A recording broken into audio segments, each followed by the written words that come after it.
This European Cricket Network event is proudly brought to you by HCL Software and Bizaway.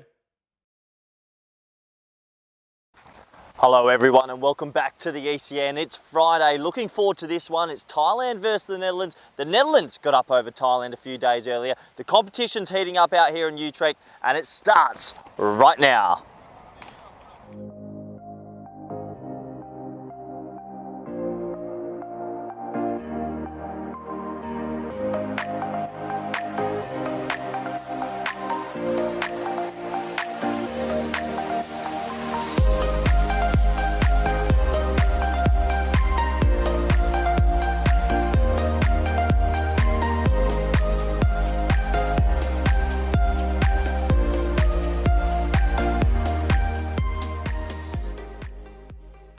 Hello everyone and welcome back to the ECN. It's Friday out here in Utrecht at the beautiful Kampong ground that has hosted us all week. We have Thailand versus Netherlands and this is actually a massive game because Scotland have won their last two and they are on top of the table.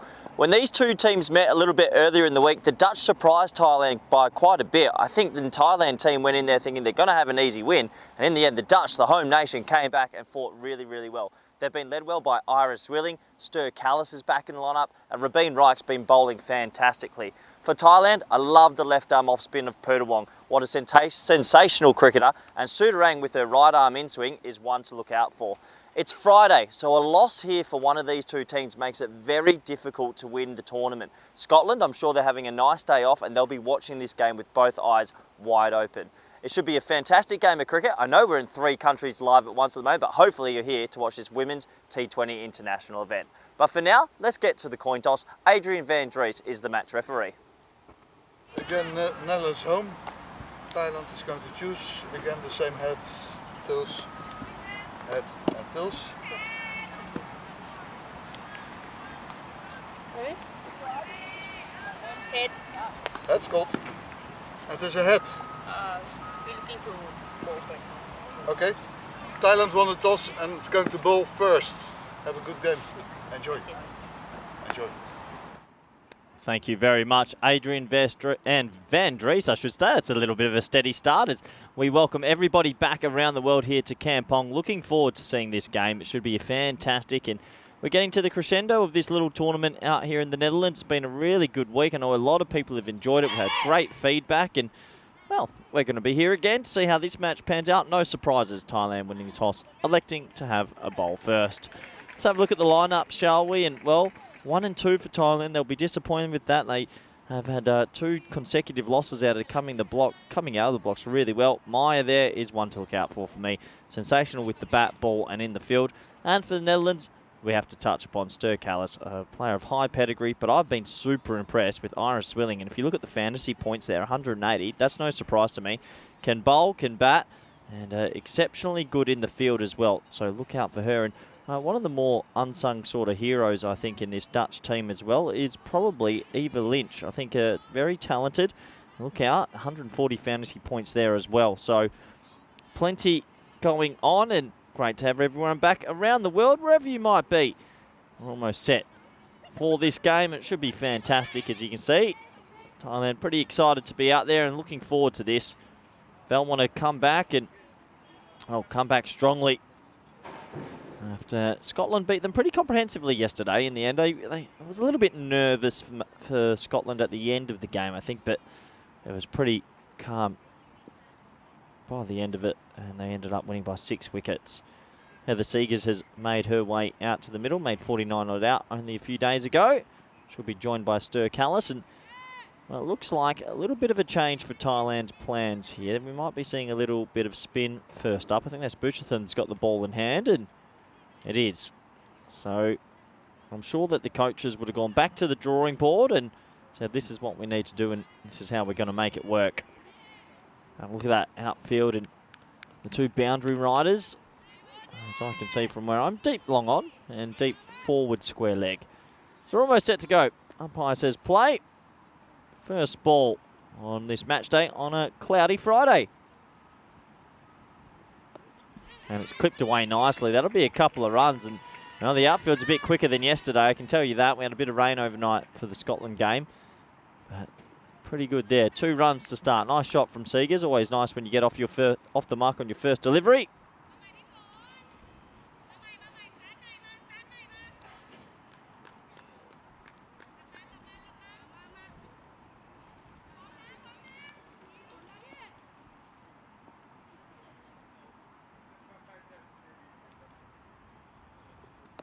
So it's full and straight and carbon copy. Almost identical shot from Seegers, who should get back for 2 here and will get back for 2. So nice start for the captain of the Netherlands.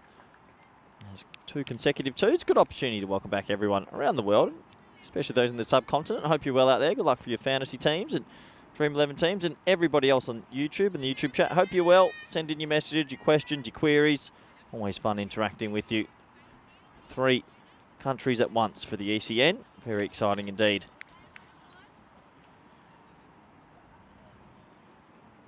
Again, another shot through that sort of square leg region, but just the one this time. Nice positive start from the Dutch, who lost the toss today, have been sent in to bat, and something we've seen a little bit all week. Chasing teams have been getting up, so no surprises there that Thailand decided to have a bowl first.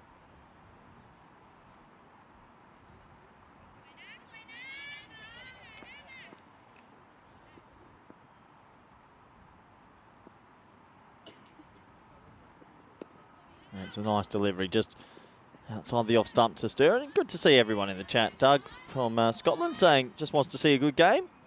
That's good. I think we all want to see a good game. I think probably the only thing we're missing is a real tight one. I mean really close. Let's get a close game in here. Would be good for everyone.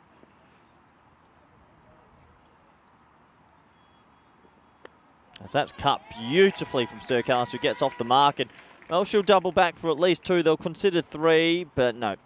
It doesn't go all the way to the boundary. So just another 2, and this is a lovely start for the Netherlands, who have come out the blocks and played some nice shots to start this game. We'll have to touch on that the boundaries are quite big, 60 metre plus, so a lot of running between the wickets is required. And well, the bowling level from all the teams so far has been exceptional, so it's been hard work for the batters out there. And that's well bowled to finish the over. So 7 off the first over. Good start for the Netherlands. The score is 7 for none.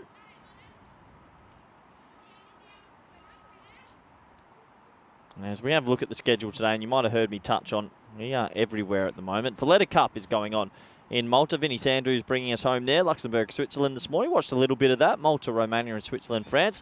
From all reports, it's a very close series indeed going on over there for the Valletta Cup. Traditional trophy in Malta, and we are currently up to match number 5 here in Utrecht at the beautiful Kampong ground, who's hosting us this week. They've been fantastic hosts, and the lunches have been above and beyond good.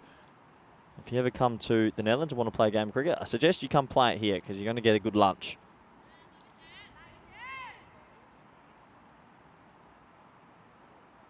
So Sudarang is going to come on to bowl, and well, she's been fantastic. Watch this ball swing in a long, long way. Deep square, deep mid-on in place.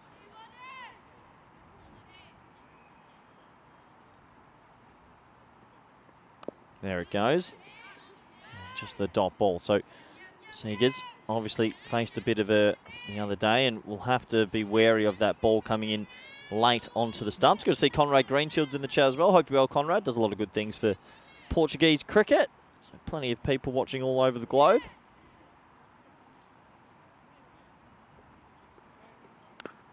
Wants to swing back, but not so much. Not as much as the other day we saw from her, but there'll be a bit of a lacquer on that ball, and once that comes off a bit, it does tend to go. Nice positive stroke from Seegers, is looking quite good, quite comfortable.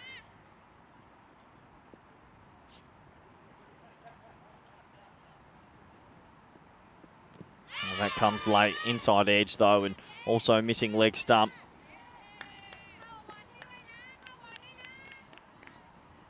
So, dot ball there. Thailand will be hoping for some earlier inroads. You can see a little bit fuller, so the ball goes just that bit more.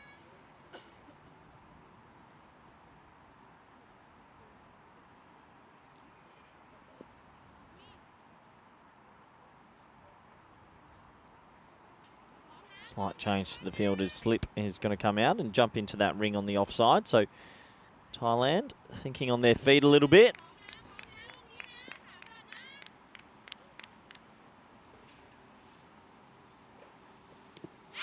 And another big appeal, but you can see Kyoto, the keeper, is actually going quite far down the leg side. Just indicates a little bit to us where that ball is tracking.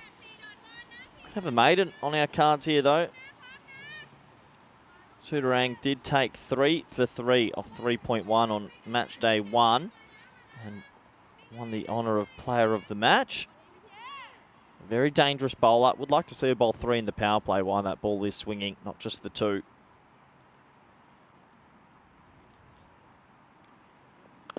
In the air and will be safe. There is a deep long on in place, so just the one there. Good to see Asif Malik in the chat. Say hello. Hope you're well, Asif. And Stephen Kelk. What was the lunch? Cheese sandwich and buttermilk? No, we had some beautiful chicken and some rice today. They really do look after us in this part of the world. Very thankful to be here indeed. So last ball of this second over.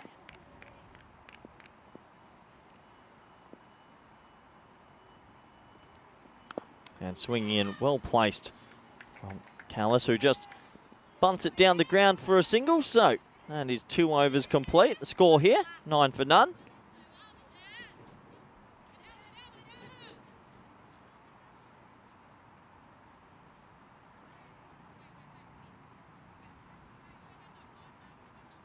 We have a look at that table. Well, I touched on this in the pre-game. It's a big match, especially for Thailand. Scotland are on top of the table. They actually have the worst net run rate, so a win for either team today, they will leapfrog Scotland, and it does make it quite interesting. Thailand, though, this will be their last game. Tomorrow is Scotland-Netherlands, so a loss here for Thailand. They can't win the trophy, and then it'll be a shootout tomorrow. We'll have to wait and see. There's still the chance that we could have all teams end up on 4 points. And that net run rate of Scotland could come back to haunt them, as that is cut beautifully from Callis. The outfield's a touch quicker today than we've seen in the previous days, and that will go away for 4. You can see some claps from the Dutch supporters, and that is the first boundary of this T20I. Slightly short, not the worst ball you'll ever see, but a good shot, good execution.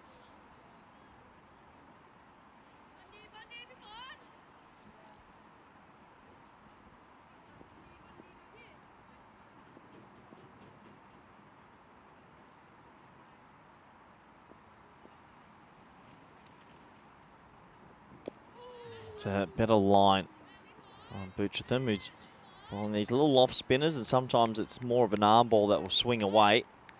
Actually, wouldn't mind seeing her come around the wicket sometimes and try slant it across. A bit more of a defensive opening bowler, but will stay over the wicket.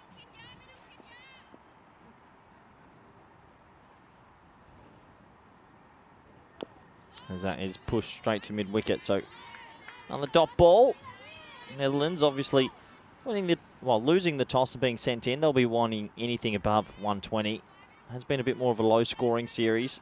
A couple of reasons for that. Maybe some wet weather has made it difficult for scoring and the outfield slowing up.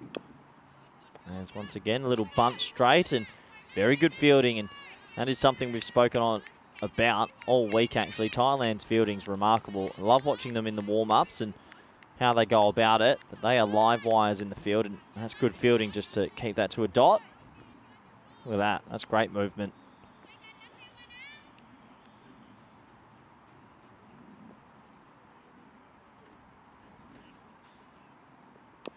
Again, straight bowling, and that's the better line. You don't want to offer width because you've got 2 patrollers out there on the leg side on the boundary. So that's an okay line as just the single.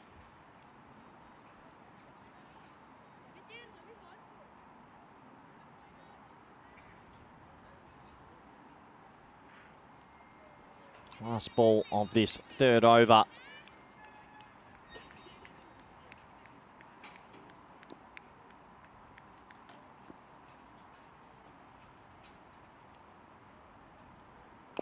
And in the air, could be an opportunity, and it's caught. Well, what a fantastic catch that is. We just touched on their fielding a little bit. It was Seegers who wanted to open the shoulders and get it over mid-off. Fancied a piece of Butchatham, but didn't time it, and Tipok takes a good catch there at mid-off, ran well to her left and holds on to it.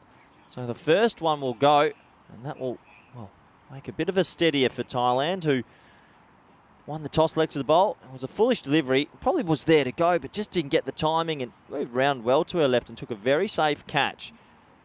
So the first one will go down, and it's the big one. The captain has to go.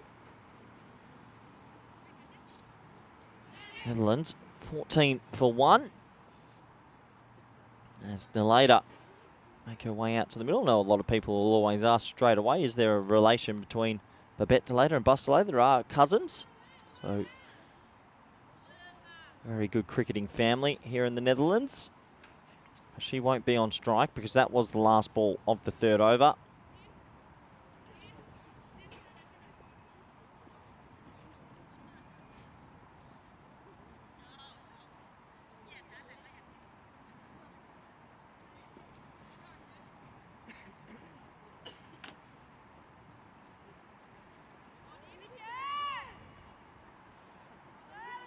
Can Thailand, can they capitalise on this and try and go bang bang here?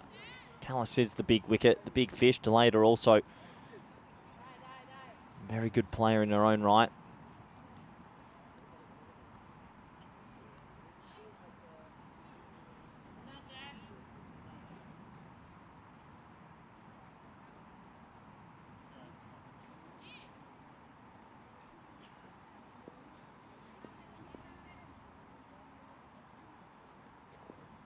A bit of a pause as we start this fourth over.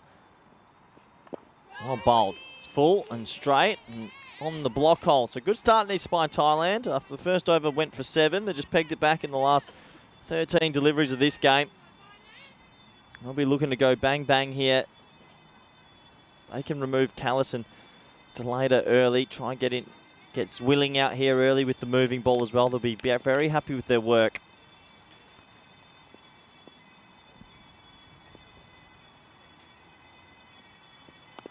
That's a gorgeous shot. Well timed. The brilliant fielding again. As they come back for a tight 2. That's close. Oh, I tell you, that was a great fielding out there by deep cover. What a lovely shot from Callis, who timed that perfectly. There was a deep cover in place, so didn't go for 4. Crunch. What a shot. But this is very good fielding. The throw came flying in. And I tell you what, might have been a little bit tighter than Callis would have thought. Nonetheless, 2 runs. Oh, that's short and wide and missed out. That could have gone away. Third is in the ring, so maybe a little bit disappointed. Didn't thread the needle there, Callis.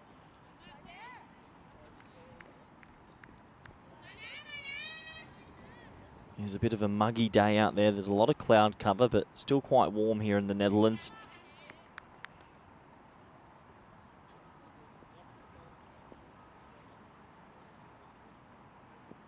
Shorter ball, touched away nicely. And well, here comes Maya.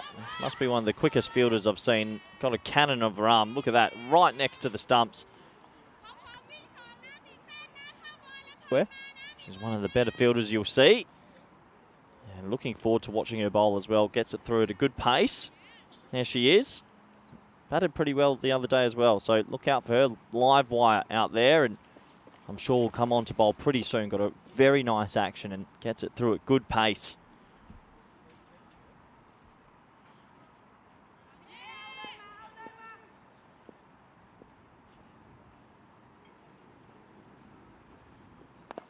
Nice looking shot as well from Delata, who crunches her first ball, but it seems like Thailand have got the fielding angles correct at the moment. So she's off the mark with a single. And some good signs for the Netherlands, though. The ball does seem to be coming onto the bat pretty well, and we've seen some nice shots. They've just picked out the fielders on the boundary. Last ball of this fourth over.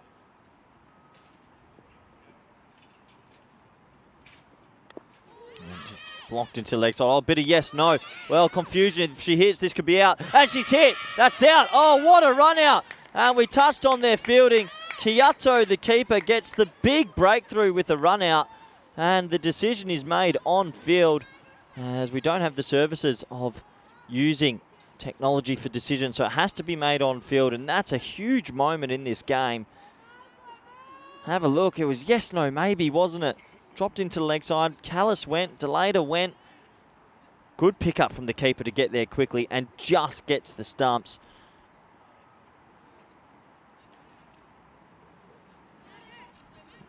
Yeah, what fielding. And another wicket will go. We'll have a look. How close did she get? No, the bat plugged as well. So easy decision in the end. For Neil Kesh, I believe, is the umpire. Maybe we can have a look at the running, because it was just one of those awful ones where it was yes, no, maybe. Was the single on. Callis went immediately and then sort of turned around and went back.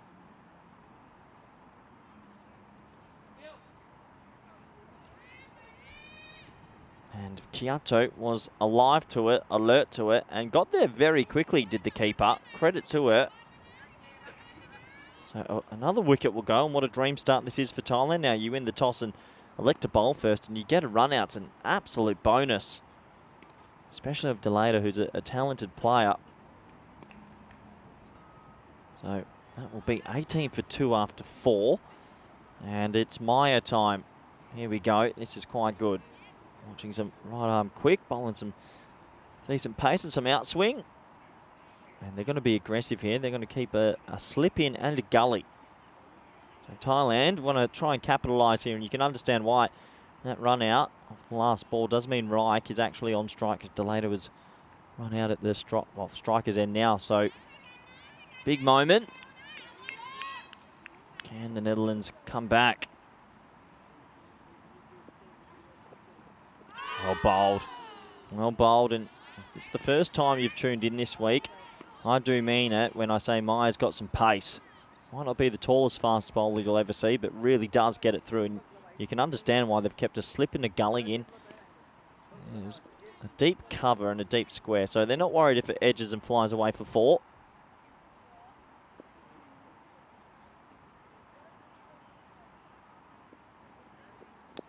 Oh, full straight and a thickish inside edge, and squeezed away for 1. This will be a very good battle. Callis versus Maya. Callis obviously applies her trade a lot in the UK and all around the world, to be fair.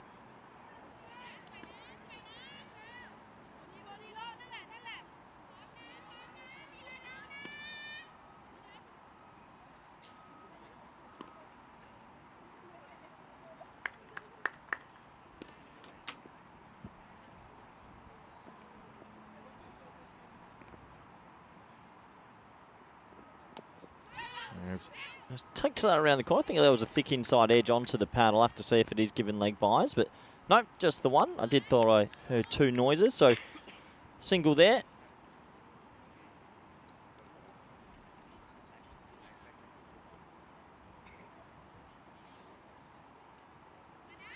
So Netherlands, 20 for 2, and that's been a bit of a tail of the tape. Most teams that have tried, well, batted first, just haven't been able to have good power plays.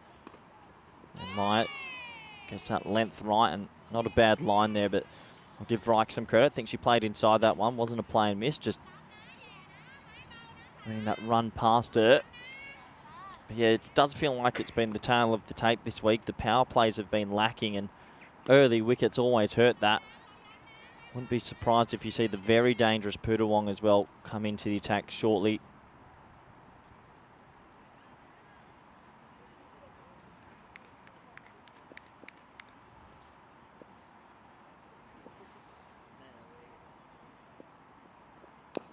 Gets it full. Nice shot from Reich. It was 2 full.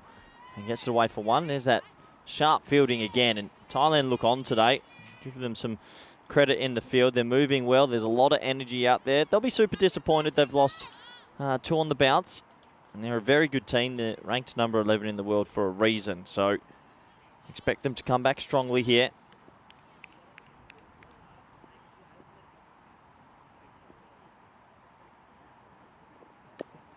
Punched nicely from Callis. Good contest.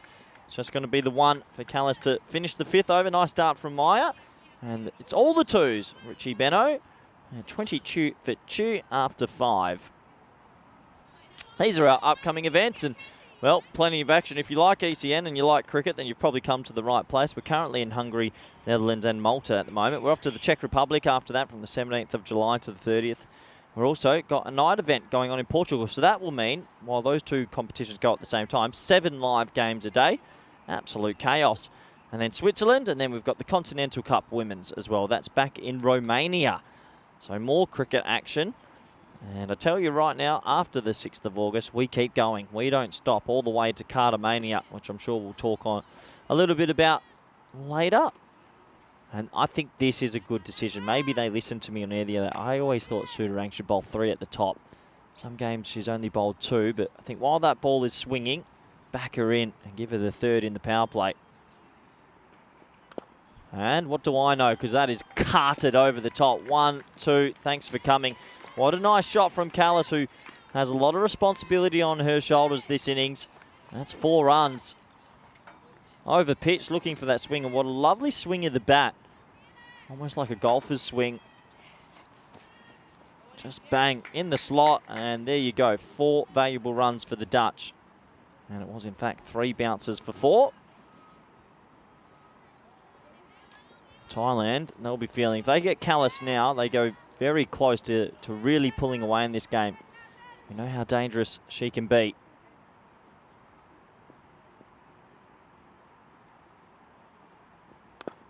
A nice looking drive, and well, a little bit of a fumble there. And they're going to try and get back for a quick second. They will get back for a quick second. So good running. That was the first little wobble in the field. Tipok there running around to her left, just couldn't gather it in, and good running from Reich, who will double back for the second. Gorgeous shot again from Callis, and ominous signs if you're a Thailand supporter, because Callis looks on today.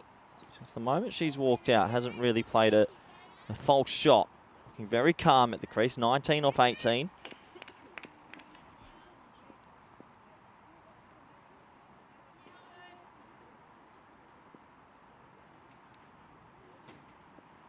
That's going to be down the leg side, just the wide.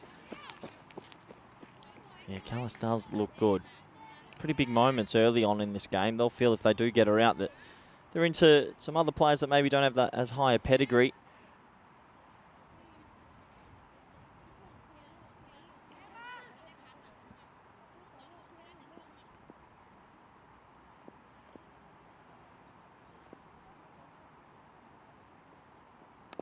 That's a good comeback delivery. Better length there and swinging it in. They have made an adjustment to the field as well. They made an adjustment to the field, and it's quite intelligent from Thailand. No, just noticing that going over mid-on, so they've put mid-on back, and you've got deep square as the 2 holes, so she has to bowl quite a straight line. Can't offer too much width here. Oh, and she does offer a straightish line. That's a loose shot. That's probably the first loose shot from Callis, who actually plays across that a little bit. Looking to hit that through the onside when really probably a cover drive would have been the better option. Actually decked away a little bit as well. Good comeback considering the first ball went away for 4. Good to see Mr. Maximo in the chat as well. Vinny Sanders out in Malta and enjoying the heat is what I hear. That's a better stroke. That's what she was looking for the ball before, but it was the wrong line. And this time a lot straighter, and she just bunts it down the ground. It's like in baseball, a little bunt down the ground for 1. Get somebody else on base, and Mike is on strike now.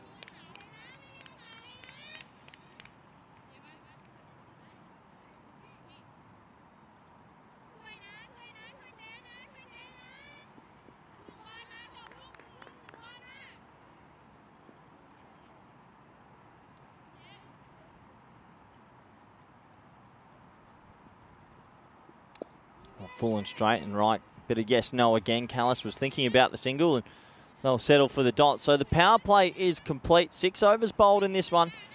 I think Thailand, definitely with their noses ahead. Score is 30 for 2.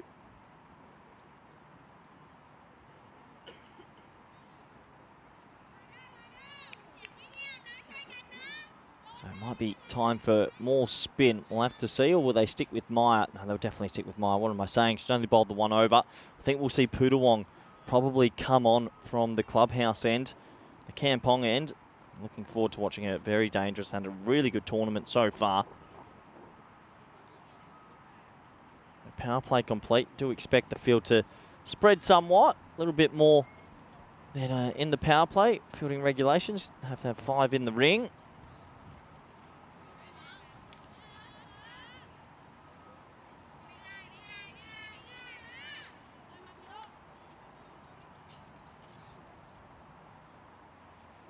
So this is the contest we were mentioning. Very good seam bowler up against a very good batter here. Who's going to come out on top in this mini contest, inner contest? Shot. Lovely shot. Says 2 straight away, and they'll think about it. Once again, this fielding from Thailand's been pretty exemplary so far. They really do all the little things right. Keep it to 1. That lady on your screen, though, is looking in very good touch at the moment.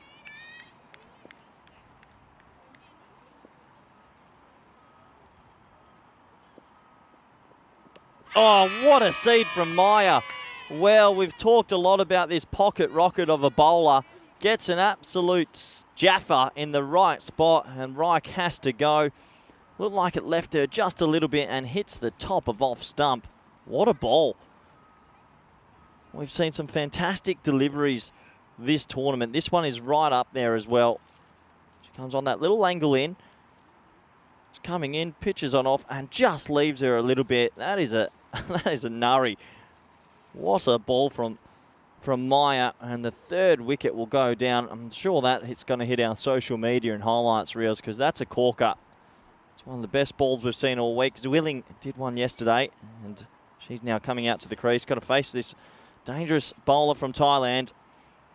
And after winning the toss and electing to bowl, they'll be very happy indeed. Let's have another look. Angling in a little bit, and then just goes away a tad, and that's all it has to do. And some days, you just get a good one. And I think for Reich, I wouldn't be too deterred by that. Some days you just get a good one. That's the sport. Not an easy sport, but what a delivery.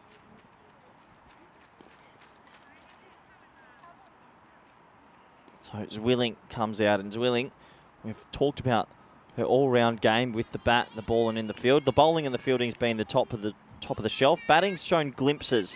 Maybe today's the day that Zwilling makes a big score.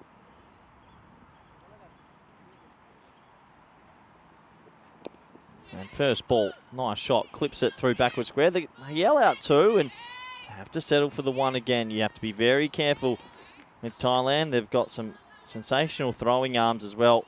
Been watching them in the warm-ups. They're fantastic. Yeah, let us know in the chat what you thought of that delivery. Is that the ball of the week? It must be up there, top 3.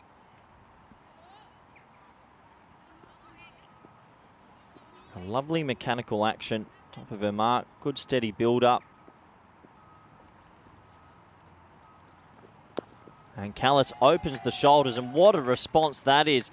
Well, you lose a wicket, you think that maybe they shut up shop a little bit, but Callis is looking like red-hot form at the moment. That was slightly overpitched, and she just chipped it beautifully over long on with that gorgeous bat swing. So 4 runs to the total, and it does really feel it's, at the moment, Callis versus Thailand. She hasn't had much support. And they do have to be careful, because Callis is the type of player that could go on and make a really big score here. And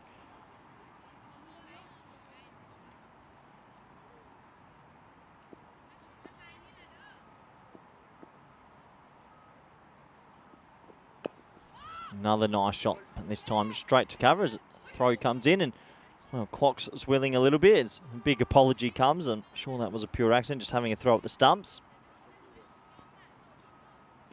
Callis, who plays her cricket for Birmingham Phoenix and Northern Superchargers, has a very good T20 record, averaging 33. And a strike rate of 125. Good comeback from Maya, those last 2 deliveries. Pretty good over overall. And after 7 overs, Thailand, they're ahead in this one. The score is 36 for 3.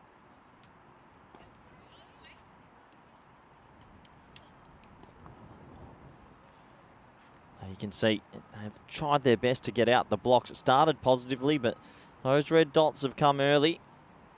They need to be wary. Need to be wary of those wickets. That wicket column has crept up a little bit, and I think they're about to face one of their best bowlers. Good to get a message from Quinny from Austria, who's done a lot of work with Austrian cricket. He's listening in. Hello, Quinny. I hope you're well. He's listening to the game in Malta and here, so there's plenty of action going on. And Quinny, if you are watching, this is a young bowler that I have huge raps for. I think Poodawong's been a bit of a sensation. Love her action and what she can do with the ball, and swings it back in. There's some of the Dutch supporters out there. I see Rob van Oostrum in the middle and Joris, and they'll be coming here to support the Dutch, and great to have so many people turn out.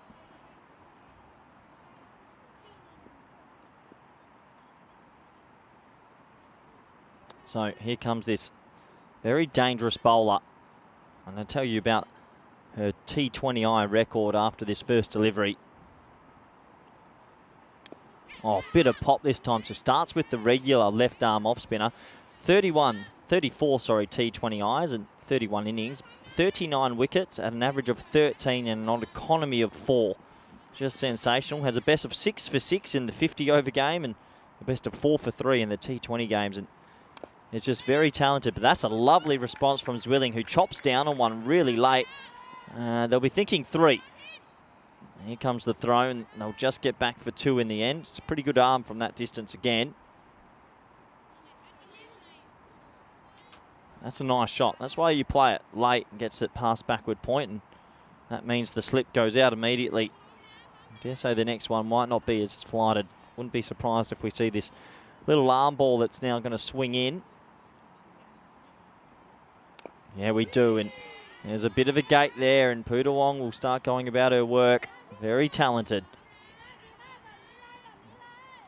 Consistent action.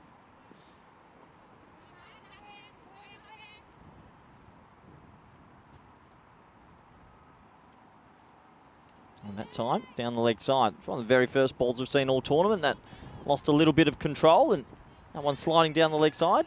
Easy decision for the umpire Neil Kesh and Pim, who are out there today.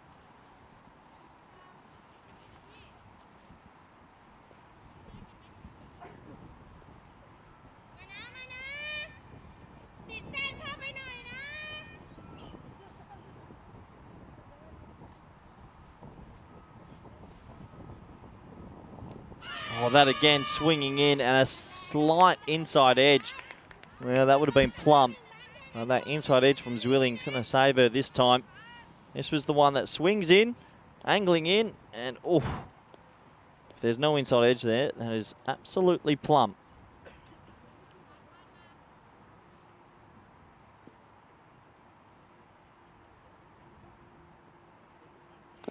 Again, swinging in and just chopped down into the foot, and they do have to find a way how they're going to play this, because Poodawong does have a great economy of only 4s and less than, sometimes in the 3s. So you can't let someone bowl 4 overs in the middle for only 12 to 15 runs. Have to find a way to score. And that's a good option. Chops down on it, but unfortunately this time picks out backward point. So 8 overs gone. Thailand still in control at the moment in this match, but Callis is finding hard. Score is 39 for 3 as I want to welcome everybody into the Dream Box for another day. Hello, happy Friday afternoon. It's Friday. I'm sure everyone's looking forward to their weekend. And, well, if you have enjoyed the week and all the ECN coverage, which I'm hearing good reports that everyone's loving us being in 3 countries at once, give us a follow on that one, YouTube. This one's Josh. That one down there is TikTok, Twitter, Facebook, Instagram. Give us a follow, give us a like, give us a subscribe. Jump on board. Let us know if you're enjoying all the free Cricket Act coverage. And yeah, I dare say we will be doing more women's events in the future. I think we've got some surprising news coming soon, maybe in December for the women. So keep an eye out for that. Keep listening. And yeah, I hope you're really enjoying it all. I know Vinnie Sanders having a good time in Malta because it's about 35 degrees out there. And out here it's about a nice 22, 23. So it's a little bit easier in the Netherlands. So I think I got lucky this time. But what a fantastic week. And I think the cricket standard from these 3 nations has been, well, pretty remarkable, really. As we get back to the action, and Callis hits that one straight to cover. It's a top ball. As looks like Thailand are now going to go through that middle stage where they start ringing in the changes. Chaturuna Gratana coming into the attack, and a little bit more right arm off spin. Callis, 30% more careful, just blocks that one into the leg side. And yeah, must feel some pressure, Callis. She's 26 off 27. So the remaining batting lineup so far has not found their mojo today and been able to get on with it.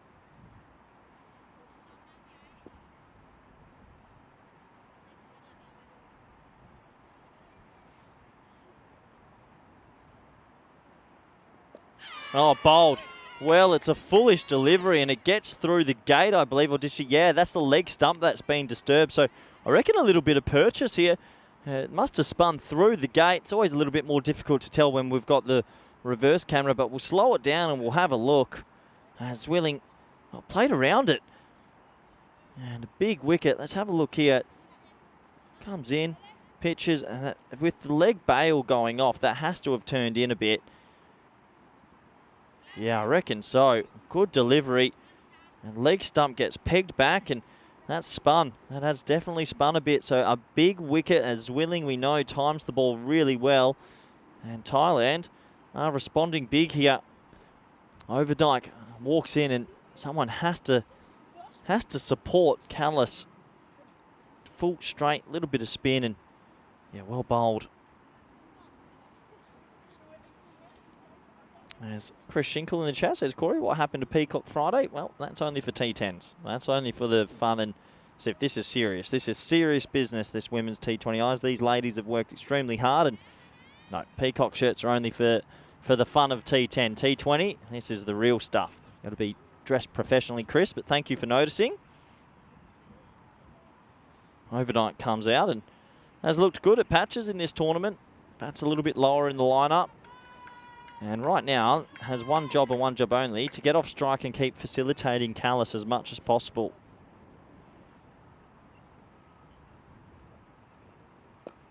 Oh, that one comes in again a little bit. So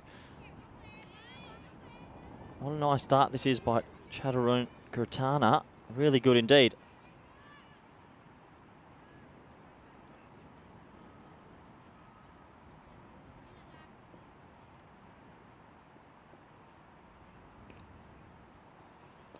As that's pushed through, backward point. Nice start from Overdyke. That will be the single, and that's what she has to be able to try and do. Just keep rotating it around as much as possible.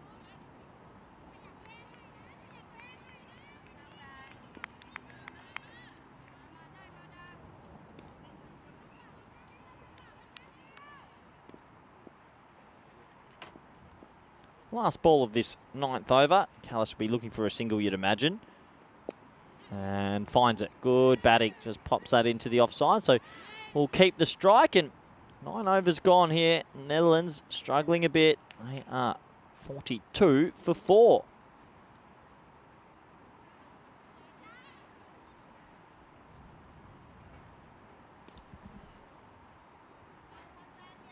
And look at that scorecard. And, well, it's been a one-woman band, hasn't it? 27 off 28 for Callis. No one else being able to handle this dangerous Thai attack just yet. And 42 for 4 is a bit of panic stations. If Callis was to get dismissed soon, I think Thailand would be very worried indeed. But with Callis there, the Netherlands will still harbour hope of a good score. Interesting field here. They've got 2 mid-wickets in place. No one at 45, so Callis might pull out a lap sweep here.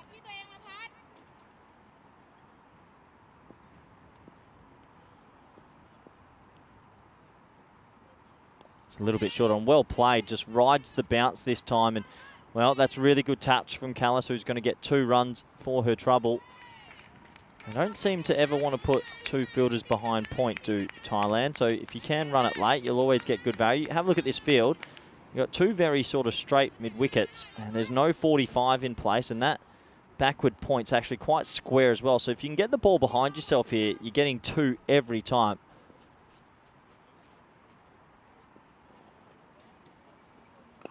Oh, well, what a good comeback that is. That is almost like a heat-seeking missile. Zooming in at the stumps. There's some of the locals, and, well, I dare say they're having a good time indeed, having a few beverages. It is a Friday afternoon in the Netherlands. I'll be there soon, hopefully. Hopefully they keep it cold for me. Nice shot from Callis. Make his name, 1 run. This will be the challenge. Can Overdyke handle this tricky bowling as well?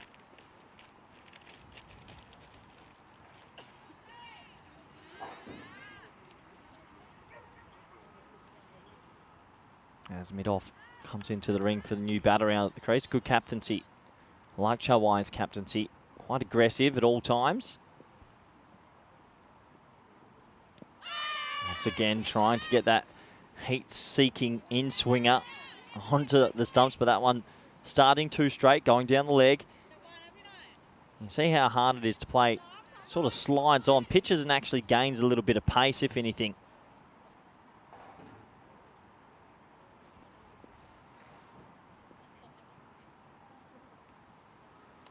Oh, there it is again. And every now and then we'll toss one up that's spinning away.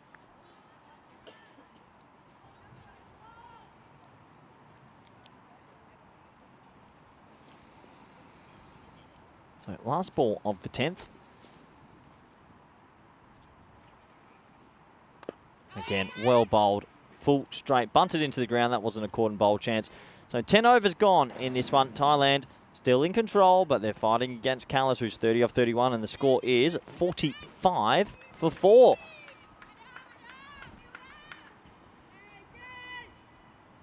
So we look at that little mid-game or mid-innings summary, and yeah, those bowling figures looking pretty good indeed. And you know, Callis has probably scored around about, if my maths are correct, over 70% of the runs at the moment. There's been a few extras as well. So the runs off the bat from Callis has been pretty crucial at the moment. We've got 2 extras in there as well. So she scored 30 out of 43 runs off the bat. Just ticking along nicely.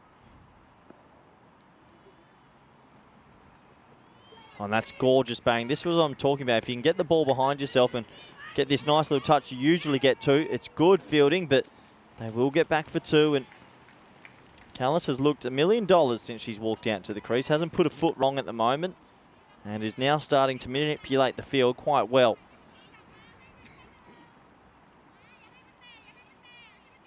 Oh, you can hear Thailand out there. They know this would be a massive wicket if they can get it. Could be the difference between chasing 80 and chasing 120. Big shot this time, and nice shot, good fielding. It was a tricky one, half volley, but just the one. Callis showing that has some power alongside with some touch. Hit that quite sweetly. Just the one bounce. Good pick up.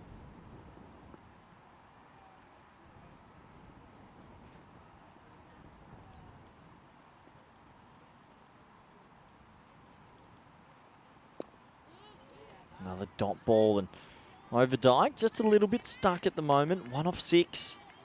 Trying her best. Needs to just focus on hitting the ball hard and into gaps. Get that one and get Callis back on strike.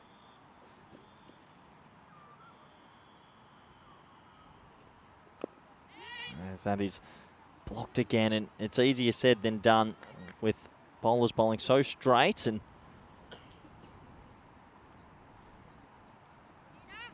does make it difficult.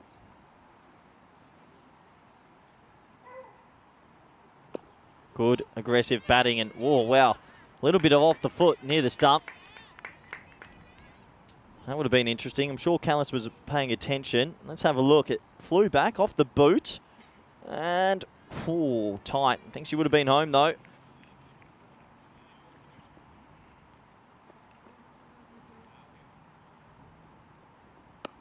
Pulled hard, and that'll be a single. So nice shot from Overdyke to finish the over, and 11 overs bowled here. The score is 49 for 4. Message coming through from Phenom Struck in the chat and saying Putawong's guile and control are quite incredible, hugely impressive. Completely agree. Remarkable for a young 19-year-old from Thailand that could bowl so accurately, so consistently in every game. And it's been something to behold. You can see figures, no reward just yet, but an economy of 3, the best economy, and has a long, long cricketing future ahead of herself. So far in this series, 4 overs, 1 for 12, 4 overs, 1 for 14, 4 overs, 2 for 16. So we're talking extremely impressive numbers. But this will be a challenge with Callis on strike. Sorry, Overdyke is on strike. And there it is. Well, right on cue, this Thai sensation has picked up another wicket in, well, it's going to be a very long international cricket career. I'll just remind you, 19 years young, lands it on a dime every single ball. And it's just fantastic bowling, slipping that one through. And that impressive T20I record continues, 40 international wickets now.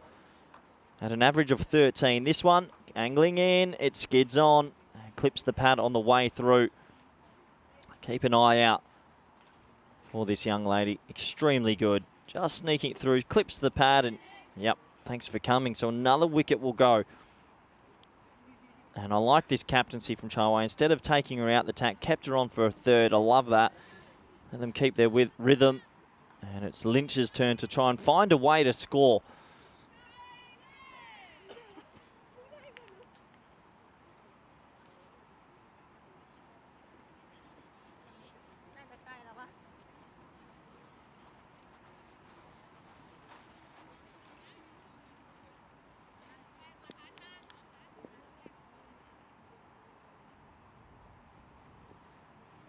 Oh, again, really honing in.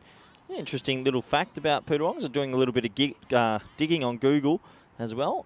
Best figures of 6 for 6 in an ODI versus Zimbabwe women. And it's the best ever 6 for in the women's game. And there's the other one. There's the one that's always a little bit slower and maybe a little bit wider to try and turn it past the edge. So definitely thinking about what to dish up here. I'd love to watch her bowl in top classer for the men's here in the Netherlands. I reckon it would take a handful of wickets. Flatter this time and dot ball. Yeah, you put her in any top classer team. After seeing cricket here for 5-6 years, she's taking 20, 25 wickets plus. It's very, very talented.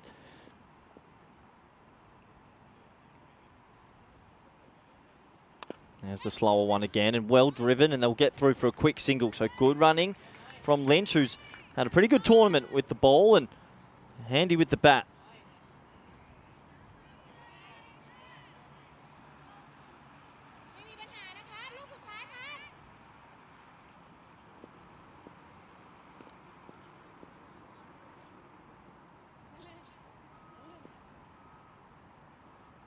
Again, well bowled, and well, they were thinking about one, but it comes off Lynch's bat in the end. So Poodarongs with another fantastic over and another fantastic over for Thailand. They're in control of this. They've still got a little bit of a mountain to climb, but they'll feel very happy after electing to bowl first. And the Netherlands just need to try and string a decent partnership together. 50 for 5 after 12, and wickets have just fallen at regular intervals, and unfortunately if you're a Dutch supporter, that worm's just tracking the wrong way. Callis is still there though, and that has to be touched on. She has the power and ability to still get the Netherlands up to a competitive total, and the scores haven't been extremely high in this series, so let's say they get to 100, you've got to believe there's still a chance. Punted down the ground, and just the single, just the dot ball. Sorry, it's been a long week for me as well. Getting back into the commentary box after Budapest as well. It's been a fantastic 2 weeks on the road.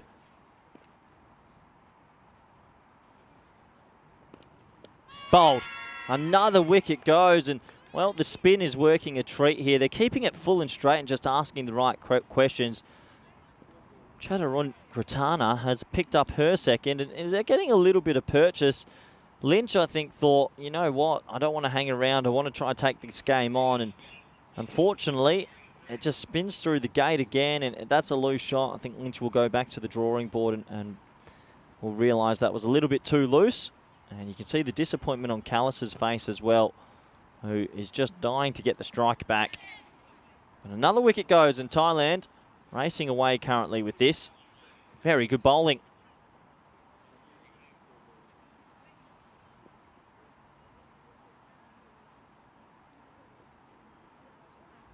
As Malkenborg will come out a lot earlier than I'm sure she would have thought.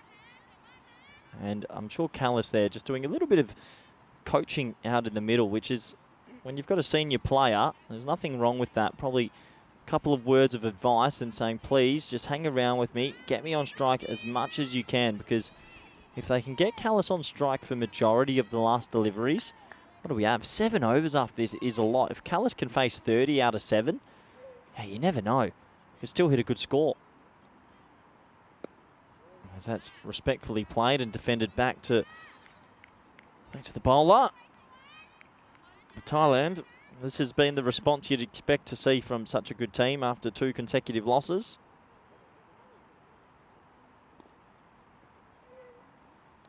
Oh, edged away. Just a single this time. That's handy. Doesn't matter how you get him.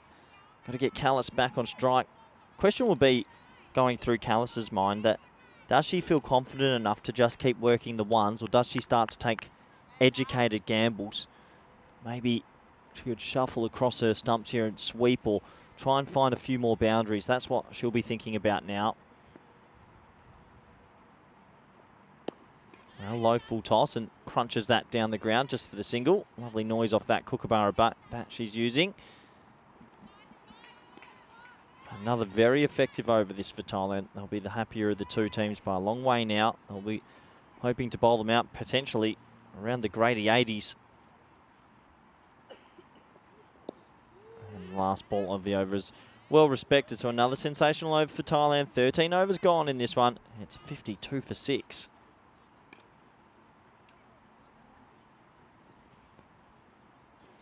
So we do have our marquee event, which is getting closer and closer and closer. 73 days to go till we're back in Cartamania, and it is chaos. T10 action, 31 nations, 1 European Championship.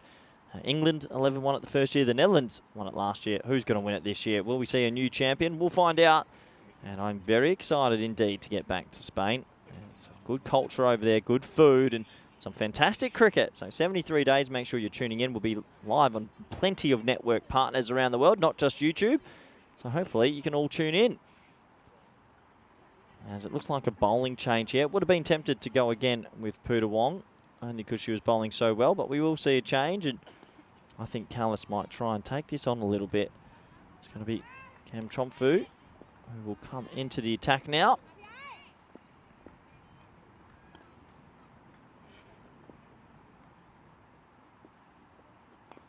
And nice batting. Lets it come and just plays this little late cut again. They're going to have to clog this area up. That's another 2, but Callis is very efficient at just letting the ball come and just running it down to third. And if you don't have a short third or just a wide backward point, it's 2 runs every time. Cam Tromfu does bowl a little bit wide of off stump on occasion, so they have to be careful here to Thailand.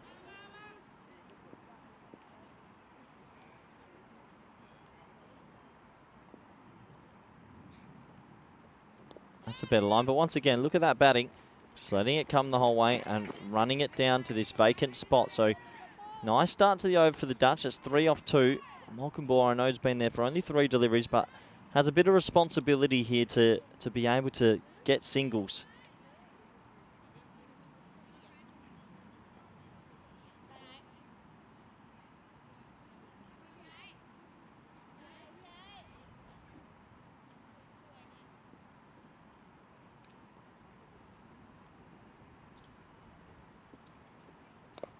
And Malcolm Bohr just defends that into the offside. So this is where, I know it's easier said than done from the commentary cue, but if they can just find a way to punch the ball a little bit harder and take the risk of getting it into the gap without slogging, you've got to be able to get Callis on strike, who's honestly looks like batting on a different surface at the moment. Couple field change and personnel swap. Fuller straight, that's good. That's really good. I'll just settle on the 1 here, get Callis back on strike as Maya does the mopping up with a smile on her face as per usual. Good to see the ECN robot in the chat saying 73 days till I smash empanadas, and I think that's a pretty accurate shout considering I dare say we rock up on a Sunday before the ACC, and that might be a fun first evening with the work crew. Pulled, but straight to mid-wicket by Callis. Rare dot ball for her, who's been very good at finding the gaps throughout this innings.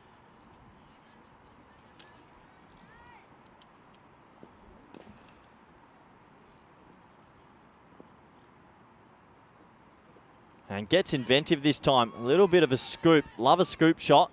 And it's very good batting from Callis, who's still looking quite calm and composed at the crease. Gets 2 more to her total. And the Dutch will still believe while Callis is there, they're going to get up to a good score. Another over is bowled and completed here. Look at this shot. Using the angles and being inventive. batting. 2 more runs to the total. This is where I think Thailand, I've seen this a couple of times this week, and this is where they need to keep aggressive and maybe go back to Maya or bowl Putawong out and not let Netherlands get away with some late runs. As you can see, it has been a one-lady show so far. Callis is batting beautifully, it has to be said, and also has to be touched on as well that the Netherlands did beat Thailand the other day without Callis. She wasn't in the country yet. She was still playing her trade in the UK. So there is some definite talent on this Dutch side, but unfortunately it's only been one player today. As it looks like we're going to continue with Chaturun Gratana. She'll bowl her last over. Fantastic figures of 2 for 9.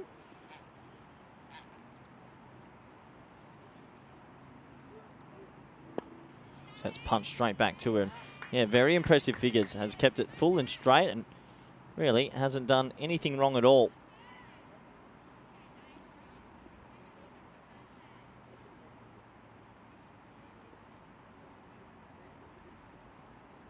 Oh, that's big appeal, but I reckon that's just spinning past the leg side or maybe a feather edge. So another dot ball. These dot balls are crucial for Thailand. Have a look. Pitching on that lovely length, spinning in. I believe going past the leg stump.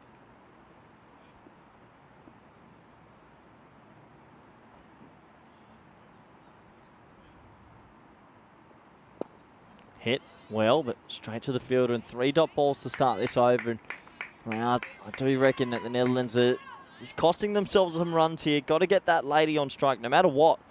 Maybe get inventive with a little sweep. There's no 45. Any bat on it will be one. And goes for the big shot, and that's just pressure. That is pressure building up and up and up, and now 2 balls left in the over.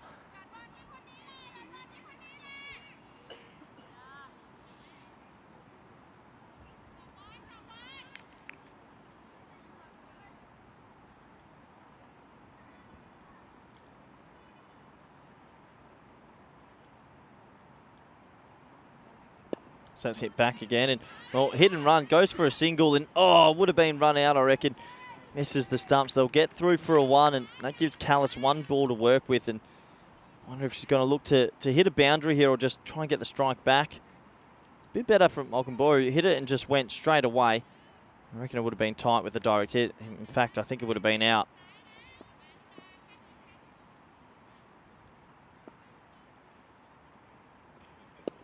Callis can't get that one. So what a fantastic over that is, and what a fantastic spell. 2 for 10 for Chaturun Gratana. If I got that correctly, hopefully, we'll see. 59 for 6 after 15 overs.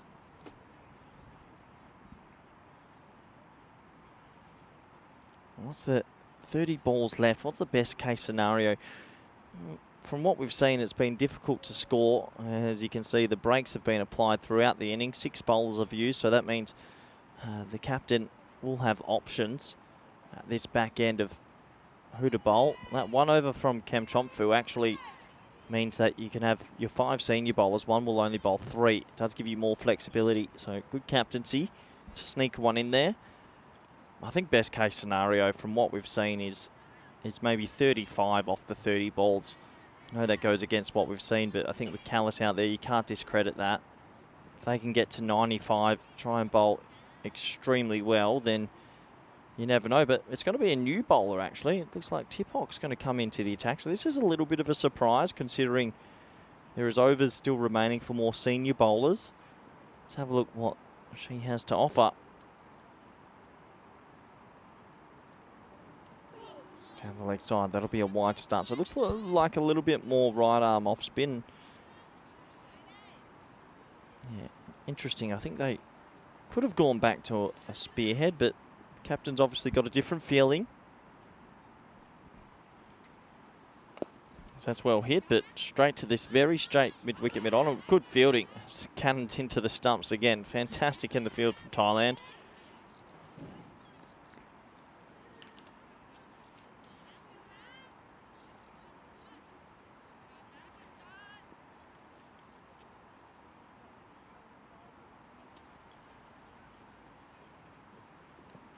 And that's a going down the leg side. That'll be a handy run, actually, because that will get Callis back on strike. And, well, just the one. One leg by, that is. That was sliding down the leg side. You can see there, just clipping the pad and getting through for a leg by. Handy leg by, really, because this must be, I think Callis is going to really try something here. I think she'll know that there's probably not enough runs on the board. Back her own ability to try and get a boundary away here. 4 balls to work with in the over. Another wide. And I was surprised to see Tippot come on. Looks to be trying to bowl very straight. Question coming in from Phenom Struck asking about the past score given the conditions. The conditions are okay. I just think that it's been a bit of a bowling week. We saw Scotland bat very well yesterday and how well they could chase down a total calmly. They would have made well past 120. Still think 120 should be par. As that's pulled away, but from what we've seen, it's been difficult scoring as, look, takes a little bit of a tumble in the field, so they'll get back for 2. That's frustrating. That should have just been 1, but there was a bit of a fumble that time.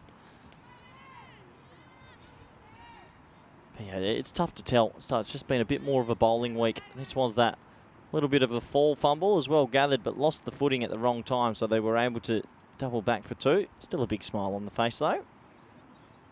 There's the big shot. There's the open up and over extra cover. What a lovely shot from Callis, who is still there and will get that away for 4.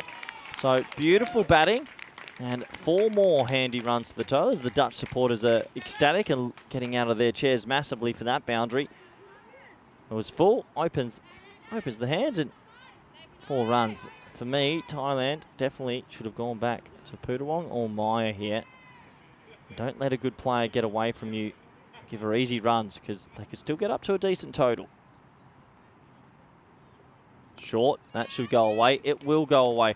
And there's a bit of top spin on it, so that might actually go the whole way. It won't. Here come the breaks. 2 more runs and decent size arm and 2 more. So Callis staring down the barrel of the 50 here. And it has been a one-lady mountain versus Thailand here. Batting beautifully, batting calmly. And looking to cash in and get a big score. Averages 33 in women's T20Is. Improving that average after this innings. And now hits the 1. So we'll keep the strike. Clever batting, good batting. The over goes for 11.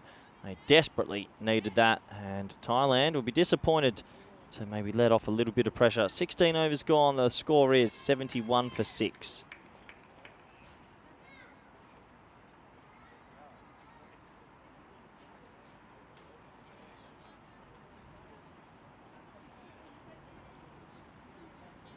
So first thing first, can Callis get herself to an international 50 here? Deserves one. From the moment she's been out there, has timed the ball really well. Hasn't looked in trouble at all.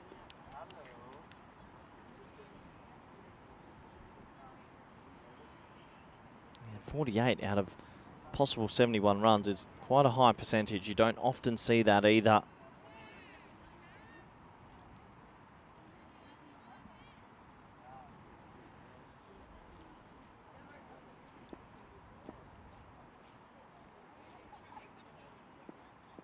Butchertham will continue. Callis 48. Make that 49 unless there's a fumble. 1 away from the milestone. Malcolm Boer now on strike and has to find a way to get a single. Either come down the track and hit it for 1 or just get some bat on it and go. If Callis can face, let's say, 13 or 14 balls out of the last 23, I think that 100, even 110, still a possibility.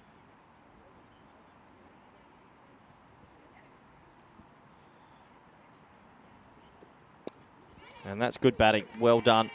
Well done, Malcolm Boer. It hasn't been so easy, but that's good. Using the crease, opening up, taking a small gamble and showing the stumps, but working the 1 is exactly what you need to do at this stage. Callis 1 away from a personal milestone. Deserves a 50. Has been the rock of this innings.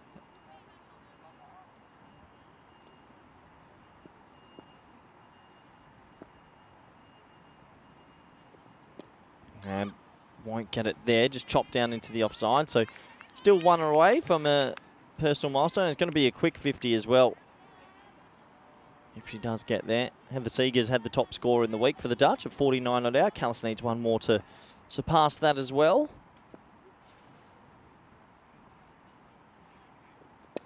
And not yet. Another ball to cover. It'll be a little bit frustrating. 2 balls in this over left, and you can see taking a bit of a deep breath and regaining some composure there. Frustrated from those 2 dot balls.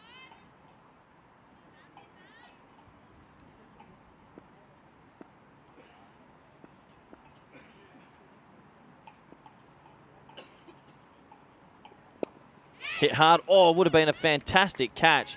But it doesn't matter. That will be the 50 for Callis, who has played a lone hand in this innings. Well done. Individual milestone. It's seriously good batting. And there's a pretty sedate celebration because she knows there's a lot of work to do. This would have been a phenomenal caught and bowled. Good effort. Doesn't matter. 50 runs for Callis, and well batted. The Dutch superstar. He plays her cricket all around the world these days. I think still quite young as well, 23 years old, I believe, so a long career ahead.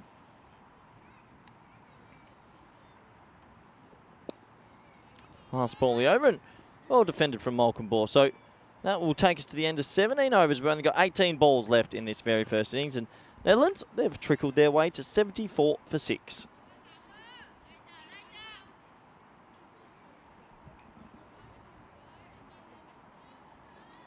$18 balls remaining, and well, 26 off 18 will get them to the 3-figure mark. This is the table, and this is why it's quite interesting. A win for either team today actually takes them straight to top with the net run rate. Thailand win today, and they will go top with net run rate, but then there's one game left between Netherlands and Scotland, and then if Netherlands were to beat Scotland, you will have all 3 teams back on 4 points, and it will come down to a net run rate shootout. So plenty to consider. We'll have to wait and see how it pans out. As Putawong, the sensation as well, is going to come back and bowl her last. And what a seed. What a ball, first ball. Extreme bounce from a lower sort of arm action. That took off, and well, no signal given by the umpire. So was there a little bit of bat here? Oh yeah, a little feather edge, and that could have been a big dismissal. Tough take though for Kiato. What a start again from Putawong, who just has this happy knack of bowling these unbelievable deliveries. And God, that's a little bit slower. Boy, oh boy, get the highlights package ready for this absolute sensation of a cricketer.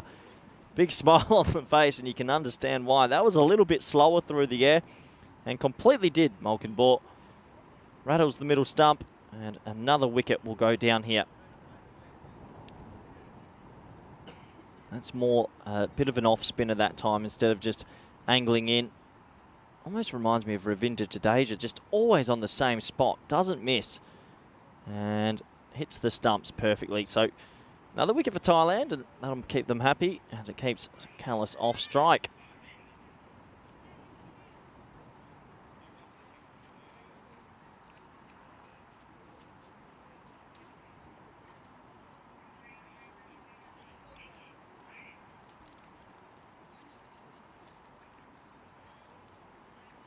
So Netherlands still with a lot of work to do, and not going to be easy. Got to find a way to get a couple more runs here.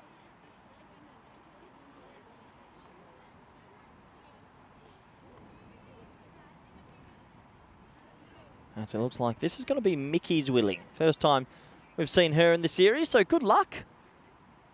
Probably a little bit nervous and wants to put in a good showing. Needs to come out here and just play a little bit of a supporting role, and not going to be easy against this very creative bowler. Oh, and it's bowled. Well, it's gone back onto the stumps. Can you believe it? Another wicket goes. Putawong is having a sensational game again. Hit into the back leg and actually trickled back onto the stumps, and you wouldn't put it past her getting a hat-trick here. It's a great delivery again. Just angling in and into the back leg and onto the stumps. Pretty unlucky. So out bowled. What a bowler. What a fantastic bowler we're watching on our screens here. Thailand, the first team that we've had from outside the EU come across and play on the network, and what a privilege it is to have Pudawong bowling here.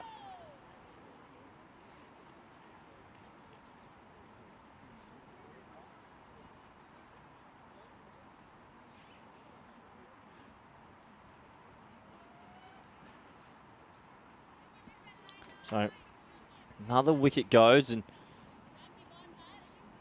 can we see a hat-trick? Do they take a risk and bring a slip in? We'll have to wait and see. Land here, Hannah Land here coming out. Hat-trick ball.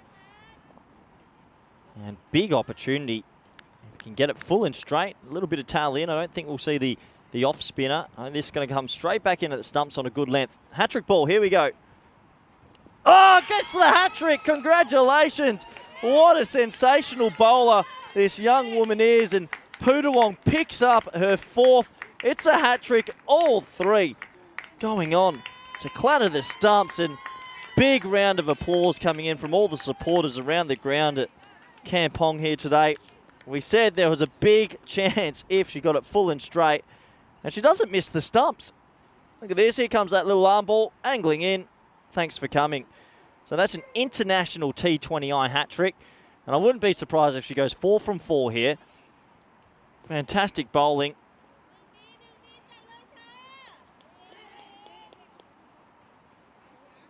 And that is a personal highlight that I'm sure will go all the way around the world. What a hat-trick. What figures. What a player. Hope you're all enjoying it wherever you might be. And as I mentioned before, has outstanding figures of 6 for 6 in an ODI, bowling average of 12 now. This series, quite remarkable, has taken 1 for 12, 1 for 14, 2 for 16, and now in this one, let me have a look, it's 4 for something, hat-trick. Anyway, we're looking at 4 in a row here. 75 for 9, can she get it full and straight again? God, 4 in a row! It's a Michelle Pfeiffer. And this sensational cricketer has a huge smile on her face, and you can understand why. She's going to end up with figures of 5 for 8. Oh, we're going to have to get the record books out. 4 wickets in a row. And this is remarkable. That's going to bring us to the end of an innings. What a crazy innings. 75 all out. And that is now her best figures in women's T20I, beating her 4 for 3. She took 5 for 8, full straight. Thanks for coming, middle stump. And this is just crazy. I don't think I've seen 4 in 4 before, not live. And all of the wickets at the back end, all bowled. And you can understand why she has a massive smile on her face. Congratulations. And that will go around the world. That's 4 wickets in 4 balls. It's an international hat-trick. It's, what do you even call 4 in 4? I don't know. I've not seen 4 in 4. But it's a 5-wicket haul as well. Thailand are ecstatic. And you can understand why. Get her in the top class up. Someone sign her up. What a player. And you can understand why they have such big smiles on their faces. So that takes us to the halfway stage of this one. 75 all out. And you can see some polite celebrations from Thailand. Let's have a look at the wickets. And wow, I can't believe what I've just witnessed. Wow.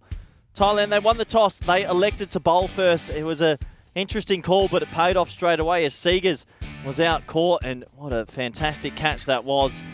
As the wickets came early, this was a bit of yes, no, maybe, but what fielding from Kiato, the keeper, who picked it up quickly, hit the stumps, and that was the 2nd wicket to fall. Callis, we haven't even talked about Callis for a little bit. She's going to remain standing there, not out. It's a crazy scorecard, it really is. She's going to end up on 51 not out of 75 runs. Quite remarkable, really. And yeah, it's just there was no real flow from any other batter today, which is remarkable because Holland did beat Thailand the other day. Other batters stood up, but this was it. This was Pudawong coming back into the attack to bowl her last and getting 4 wickets in 4 balls. That has to be one of the first times that's happened in women's cricket. I don't know. We're going to get into the record books during the break and try and give you all the information possible. I think Malinga did it in the men's, right? But in T20s, I don't know. We're going to get into the record books, though. I know Pierce Fletcher's looking. Pierce, give me all the information you can. Double hat-trick. Here we go. Here it was. Oh, no. Oh, no. Thank you. Stumps straight. This is do it. Yeah, off the foot. That one's a little bit lucky. Off the foot, goes on the stumps. This is the hat-trick ball. Yeah, hat-trick, international hat-trick. Well done. And ecstatic, you can imagine. And then there was the elusive chance of a double hat-trick. And she got it. Remarkable. Just remarkable. And the chat is blowing up. I reckon if she had a few more balls in her as well, she could have got 5 or 6.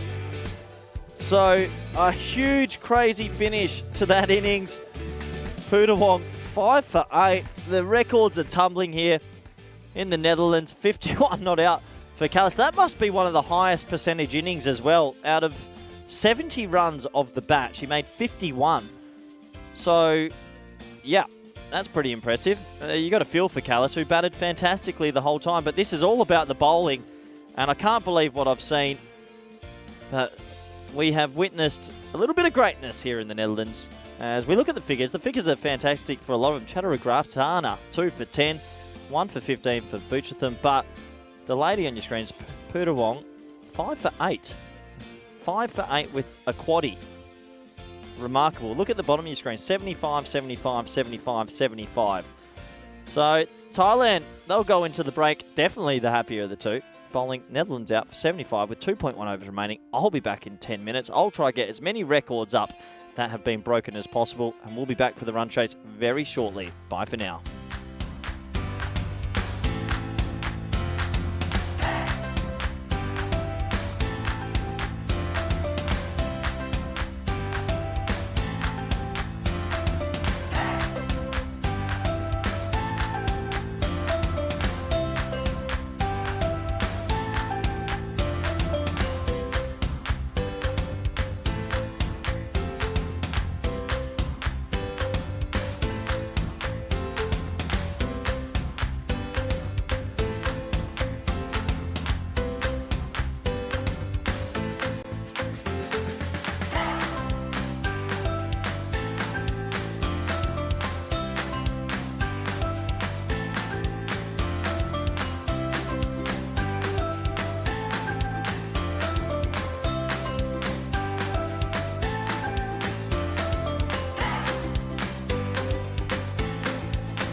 This European Cricket Network event is proudly brought to you by HCL Software and Bizaway. Hello everybody and welcome back to Utrecht on this cloudy-ish sort of day, but still quite warm out there for all the players. And well, we've seen something remarkable in the first innings. Thailand elected to bowl first against this dangerous Dutch team, and they were able to bowl them out for 75. Stuart Callis made a remarkably good 51 not out of that 75. But all the talk and all the gossip going around is about the young bowler Pudawong, who has bowled fantastic. Thipacha Pudawong, congratulations, a quaddie, a double hat-trick, all bowled. And I think there's been one other double hat-trick on women's cricket, I was told, in the break, and that actually happened on the network between Austria and Germany. But I think even in the men's game, that is the first double hat-trick all bowled. So a remarkable turn of events to end the innings, 4 in 4. But let's focus on the now. And they aren't there yet. Thailand will fancy themselves to get these runs, but you never know in this funny game of cricket. A couple early wickets could change everything. As Zwilling looks like she will be bowling the very first over to Kyato, and Chantham at the non-striker's end. So we're back to the action. Here we go. Ball number 1 in this run chase.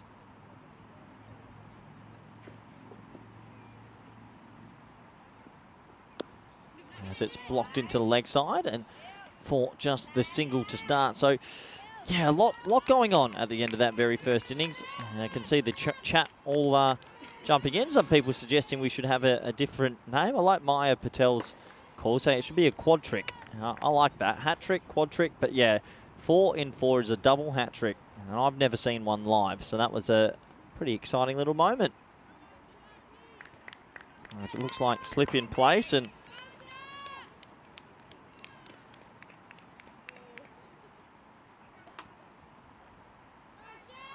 they're going to need a lot of early wickets. Chantham's first ball in the air and wide of extra cover. And well, for Thailand, they'll be thinking one good partnership here almost kills this game. A 20 or 30 run partnership would get them thereabouts. And for the Netherlands, they will still harbour some hope. A couple of early wickets, some strangling in the middle with some tight bowling. You never know. Nice batting as she tries to whip that one away, but another dot ball. I guess the one thing that's going to work against the Dutch this time, Thailand don't need to force the pace of scoring.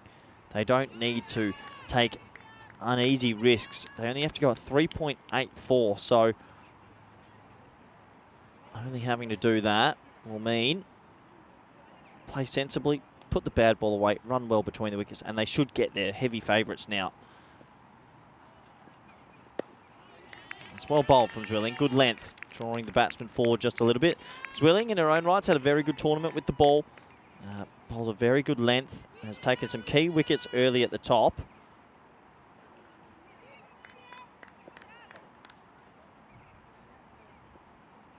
Needs to somehow produce a little bit of magic here. Chopped down into the offside. That'll be another dot ball. So there's Callis, and let's touch on her innings. Fantastically batted and looked so calm the whole time at the crease, did Callis. She'll feel a little bit let down from her teammates today. She made 51. The second highest score was 6. So just a peculiar looking scorecard.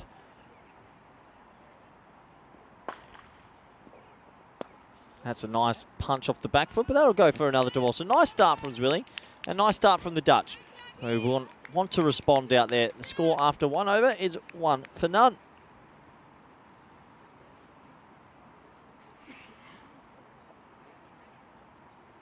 So the question will be, who do Netherlands decide to open the bowling with here? As will we see pace on pace? And looks like we will, or maybe not. Nope, we're going to see spin. And should have known that, because it's going to be a little bit of right arm off spin from Eva Lynch. And Lynch has been very good in this tournament so far with her right arm. Austin bowls 3 overs usually in the power play from one end and has been able to control the scoring rate. Kyato is on strike, and well, Kyato, I know, tries her best to not take too long, likes to get on with it. That's close, you know. Now, that ball looked like it actually drifted away a little bit, maybe height. Have a look. round arm action. Yeah, I think that high. Yeah, you can see that's going over. Good umpiring.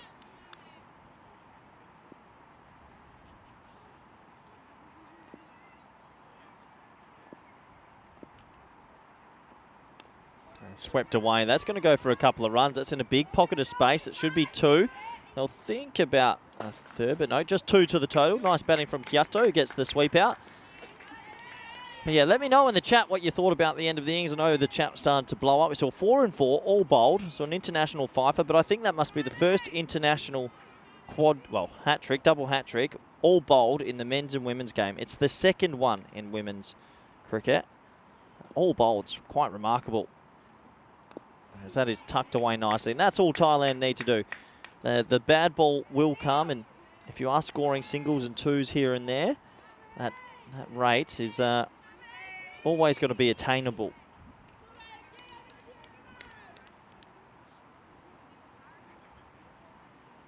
So Lynch probably wants to start on about that 4th stump, see if get through the gate.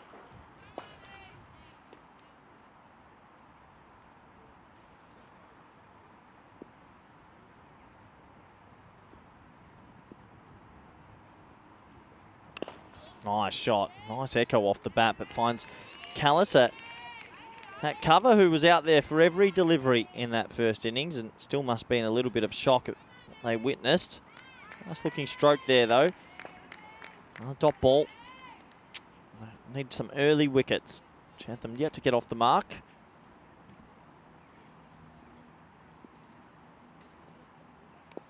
And again, bit of an obscure looking shot that time, so just edged away. Yeah, I've got plenty of messages coming in that, yeah, second bowler in women's T20s to get the double hat trick.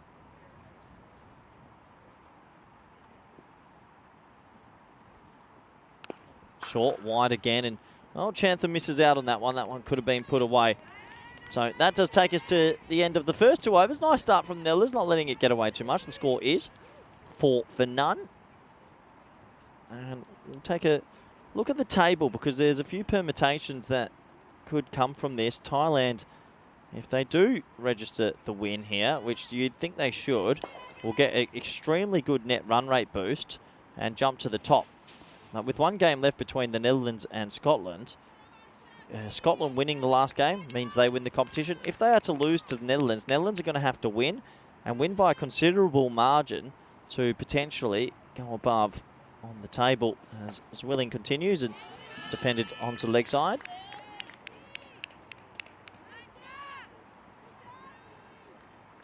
And there she is, enjoying a can of Pringles now, and Peter Wong probably deserves that can of Pringles. 4 in 4, 5 wicket haul as well, 5 for 8. Sensational. Hit hard, and Zwilling's a very good fielder. Not going to let that get away. A nice start from the Netherlands, who are looking to respond and don't want to give this game up to just yet. A good power play here. Let's say they have a perfect power play and keep them at 2 for 12 or something like that, or even 2 for 15. They'll still believe they can pull something out the hat. Well, with shots like that, that's going to help Thailand as it's popped over mid-wicket, and they're going to get back for a quick fire too. It's good running.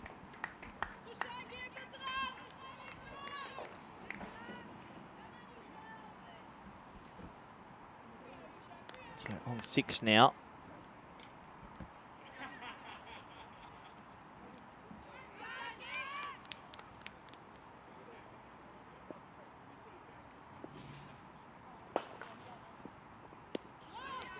Respectfully played. Zwilling's in the middle of a little good spell here. Looks like they have some good rhythm.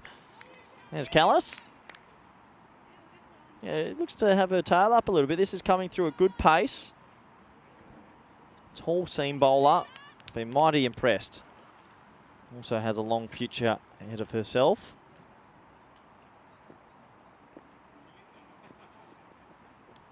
That's the old commentator's curse, isn't it?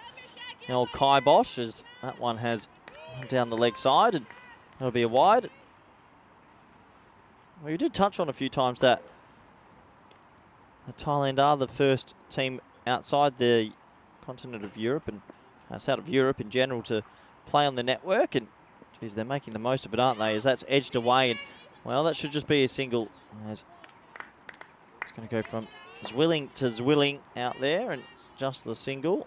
That's Mickey Zwilling, who's patrolling the boundary at third. Good ball, leaving the batter, and thickish edge. If there was a gully in place, you never know. Netherlands are in a funny spot here. You got to probably over-attack. Why not? Keep the field in and try and cause 10 errors for the opposition. As that is punched straight to, this could be run out and close. I reckon that's really close with the direct. It was to Rabin Reich there, but they pinch a one. So just punched there. And a little bit itchy to get off the mark. Direct hit, had to run wide. I reckon direct hit, this is out. Oh, I tell you, that would have been tight. I'm not too sure they would have been able to give it on field. Look at here. Where's that ball? Oh, real close. Ball's coming. Would have been safe. Well, that means it's a good call. So they do get a single off the last ball. Thailand being aggressive between the wickets, as they usually are, actually. So good from them. And the score is 8 for none, I believe, after 3. 9 for none, my apologies. Lynch to continue.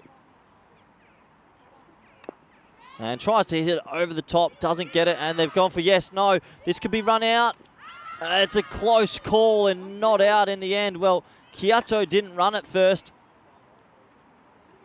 Well, a decision has to be made on field by Pim, and we don't have the use of technology for these decisions, so they have to go on the naked eye. How close was this? Oh, here comes Kyoto with the bat. Safe. Good umpiring. Very good umpiring indeed. Oh, this time gets away, and that's going to be a wind down the leg side. Every run so crucial here. And there's the umpire, Pim, and very good decision. Been around Dutch cricket for quite some time.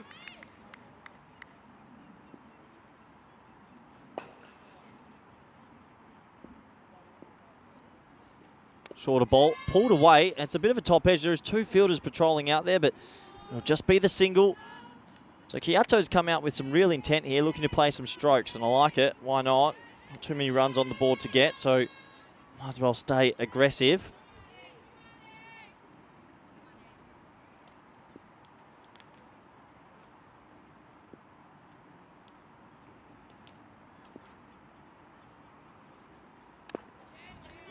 Punch straight to him on the go for a quick single. Mickey Zwilling can't get the pick up, unfortunately, so they will get through for the one.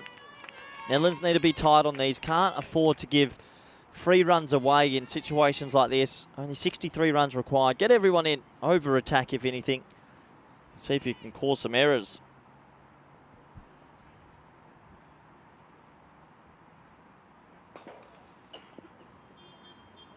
Oh, that might be a no ball. It is a no ball, so that's going to be a no ball +1. Lynch, for the first time this series, just losing a bit of rhythm. And that means that's a no ball and 1, and that's going to be free hit time. So, free swing of the blade for Chantham. I like to call it the immunity cloak. Obviously can be run out, but pretty much a 90% immunity cloak. And they do change the field, interesting enough. So it looks like deep squares coming up, deep long on and deep mid wicket in place. Will Chantham try step inside one and pull it or sweep it? Nope, goes down the ground. So they changed the field for that, but it's a good shot. Are they going to get 2? Not to... Oh, well, they're going to go 2. And a good throw in. If it was a bit closer to the stumps, could have been tight. They'll get 2 there. It's the other Zwilling. 2 Zwillings on the field. Iris Zwilling that time. She's an athlete. Look at this pickup. Very good. Will maybe be a tad disappointed the throw went a little bit wide.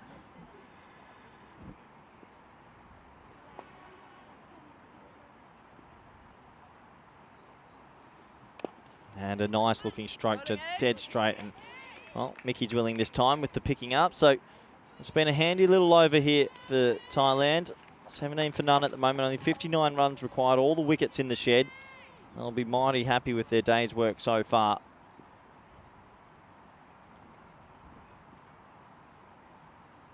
Oh no, that's going to be pretty close to another no ball, I imagine. It's going to be signalled wides from the standing umpire. Just looking over at square leg. Well, it's been signalled wides, so that's actually going to be 3 wides. That hurts. Must have just been under waist tight. Let's have a look. Yeah, going down, dipping. You can see there, okay, there's the signal from the umpire saying that one's okay, but it's 3 extra runs. Good comeback delivery to finish the over, but the over does prove to be a little bit too expensive for the Dutch, who had started well. That one getting away from them. And the over ends up going for 11. So handy over for Thailand. 4 overs completed. Score is 20 for none.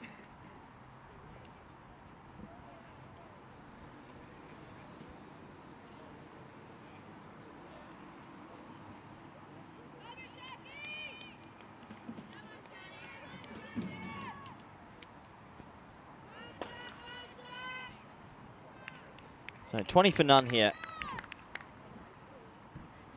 Iris Zwilling at the top of her mark. Well, 2 pretty tight overs so far. Can she produce a great delivery and get the first wicket for her country?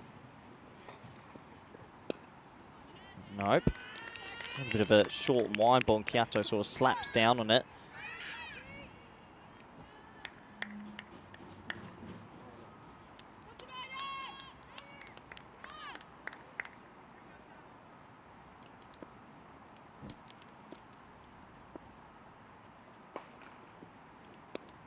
It's a pull shot, and the ball wasn't really there to pull, but they'll just get the single as Lantier is quite quick out there at deep square. Good arm in and is able to keep it to 1.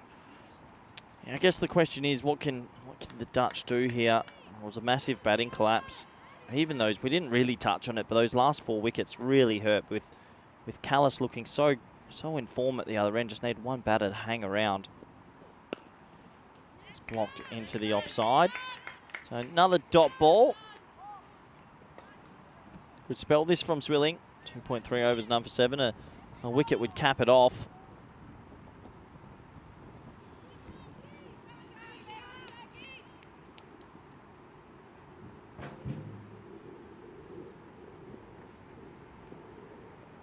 Oh, what a ball that is. Well, that's angled in. Pitches and decks away a little bit, and that's what she can do. Tails up, looks like to have some good rhythm. Pitches, oh, that really jagged. That's a good delivery.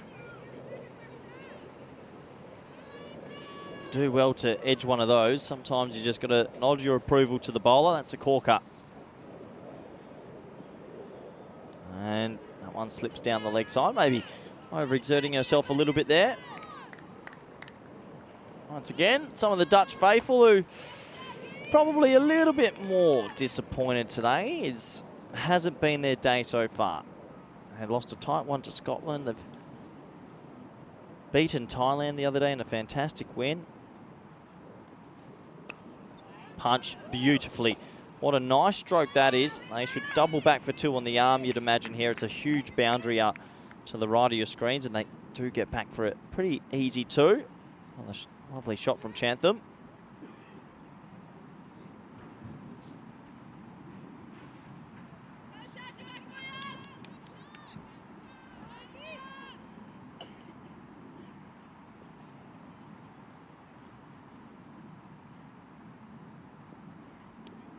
And a pretty good short ball, actually, and they're going to sneak through for a single. So she gets that one up high, wraps her on the gloves. They'll get through for the 1, though.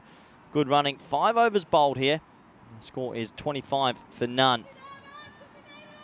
As we have a look at what's coming up, we mentioned Carter Mania. This is the tournament. 31 teams, 31 nations, all going for some T10 action. And if you haven't watched it before, it's utter chaos. I'd say the past score is usually 130 in these T10s. And there's some very good teams there. Look out for a dangerous Sweden in Group C. Obviously, we know how good England are. Scotland, I think, will come back very hard indeed. Don't count out the Portuguese, the Hungarians, the Netherlands. There's so many good teams. Guernsey, Jersey, Belgium. What a Group B, actually. Group B might be the group of death. But it's going to be fantastic. Tune in. It's going to go all the way from September 25th to the 20th of October. Myself, Vinny, and Rico will be there, and all the ECN Blue crew, I'm sure, are having a good time around Europe at the moment. As DeLange, good call, bring her into the attack early. And, well, It's burst through Lantier's hands as that was hit extremely hard just for the one. I like this change though. Get the leg spinner into the game. In the 6th over, she's had a very good week with the ball, and you need something magical to happen here.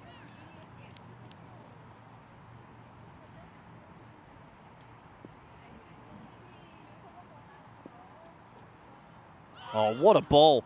Well, this is why I think the Netherlands might as well over-attack. Could have had a slip in for the leg spinner. That's a great delivery. That's a almost perfect leg spinning delivery. Kyoto tries to play it with soft hands, but that's a genuine edge. And if they had a slip, would have been a tough one, but would have been a chance.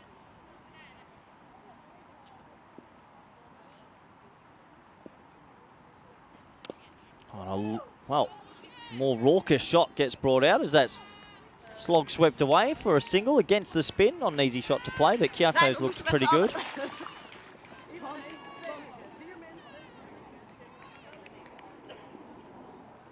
29-0 at the moment. Short ball, punched beautifully. What a shot that is from Chantham. Oh, that's gorgeous. That's going to go into the rope, and that's 4 runs.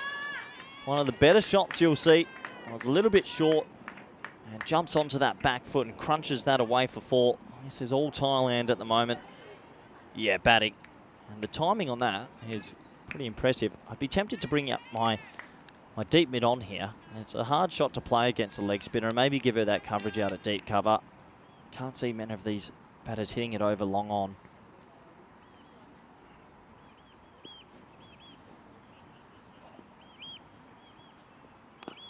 As that is punched again, but straight to the fielder. So 33 off 5.5. It's almost as if we're watching a different Thailand today.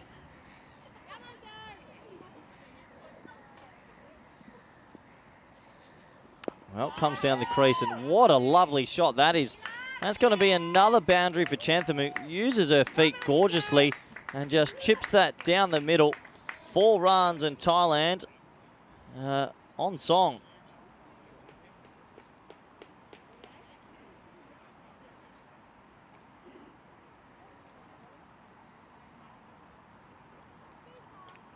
Takes us to, another over, and well, we might be on for an early finish today because 37 for none, and it has just been one-way traffic since the coin toss. 39 now, and unless something drastic happens or we see one of the bigger collapses you'll ever see, Thailand should coast to these runs, it feels. They're going at more than 6 and over, which we haven't seen much in the tournament. They've got 10 wickets in the shed, and we've watched a phenomenal bowling display from an individual player, but as a collective as well, everyone chipping in.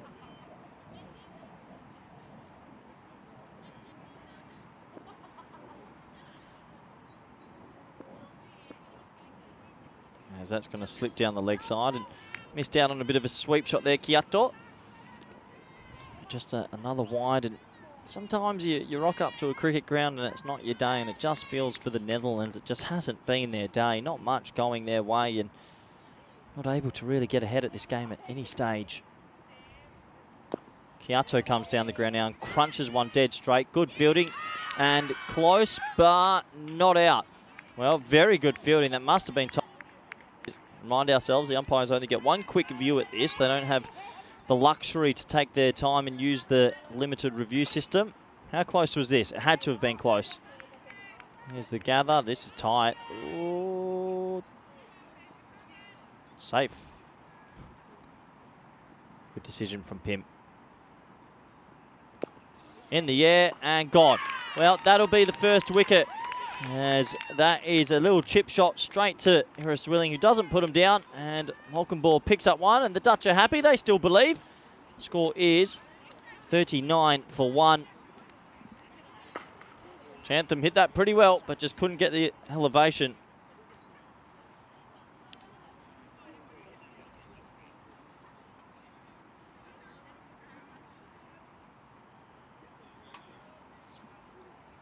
As that was a pretty nice stroke, but when you hit it straight to the fielder, it's usually going to happen. You'll have to go on your way. So A wicket goes down finally. Nice little innings though. Good cameo when you're chasing a small total.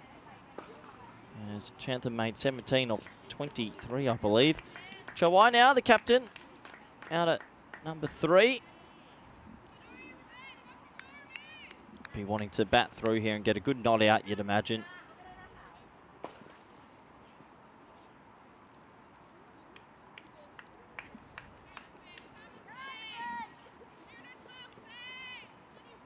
So is this an opportunity for the Dutch to, well, get the field a little bit tighter and try and create a little bit of pressure? You can never give up in this game in the sports world, as anything can happen.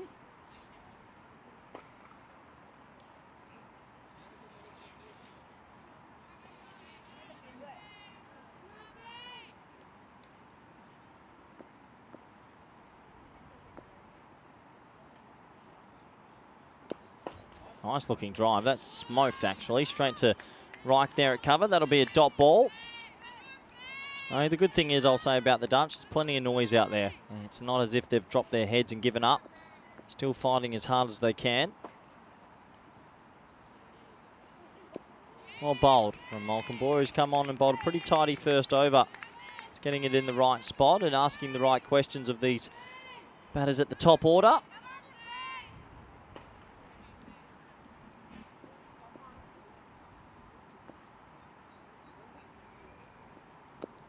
One's a little bit fuller and a little bit too straight. Clipped away nicely for a single as Chawai is off the mark. So Kyoto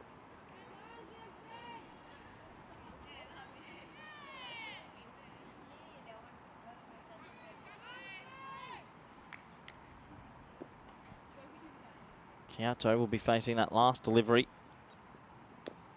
It's a loose sort of stroke, but we'll get away with it underneath edge and we'll skew away to square leg. So wicket in that over for Netherlands, something for them to celebrate. But Thailand still in control this one, 41 for 1 after 7. As we mentioned, we're all around the European cricket universe at the moment, but it's ECIs happening in Hungary tomorrow. Portugal and Sweden have flown in. Hungary play Portugal in the first T20I in the morning. And then you have Sweden debuting and then some afternoon fixtures as well. So you've got plenty of cricket action. So tomorrow you'll have the Valletta Cup internationals. You have these internationals and you have Scotland playing Netherlands here. So it's an international day tomorrow. And looking forward to all that. If you love cricket, you've come to the right place. The ECN, as we are here all year, every day basically. It wouldn't surprise me if we start working during the Christmas breaks as well. Watch this space. As there's the, well, I dare say it would be a miracle if she's not the player of the match. 4 wickets in 4 balls is something that you might not see happen for a long time again. As Rabin Reich will come into the attack now.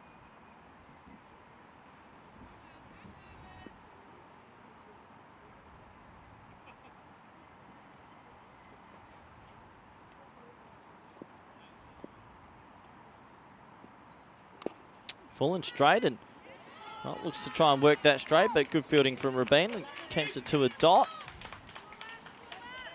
41 for 1.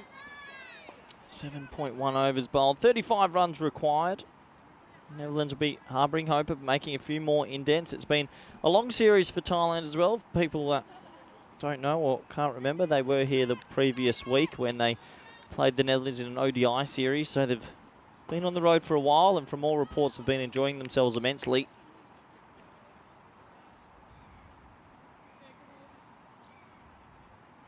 As mid-on's brought up, and I like that. Why not? With 35 runs left, take a couple of risks.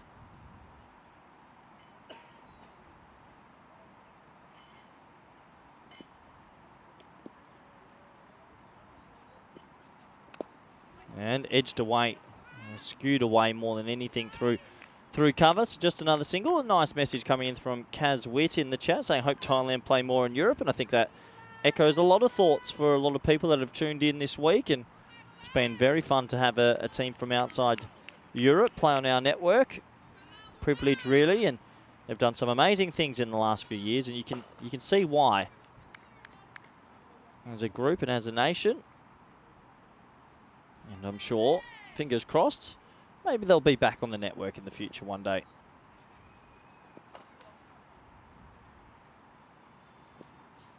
That's going to be a big wide. So Wright just losing her line a little bit there. But no, it's been fantastic to have another new team. And I mean, when we do cover 1,700 live games a year, it's always fun to meet the characters and the players around the European cricket circles. There's an amazing amount of talent throughout Europe that is still being discovered.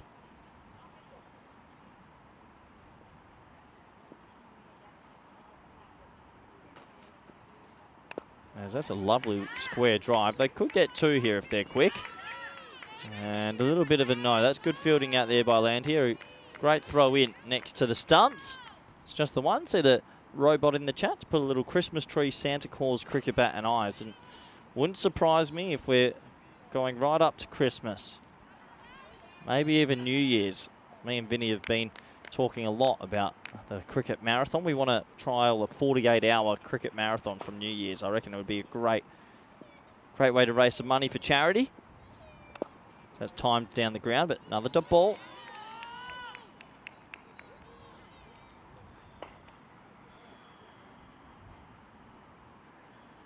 Good to see that the Dutch still have some big smiles on their faces, and that is what it's all about. It's just a game at the end of the day.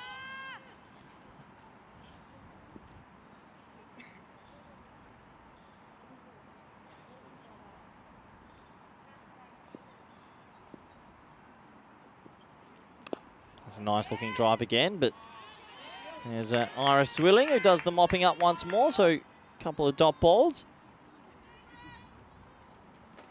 It's good to see that. Keep mid-off and mid-on in the ring and try and tempt one of these batters to try and go over the top. Not easy.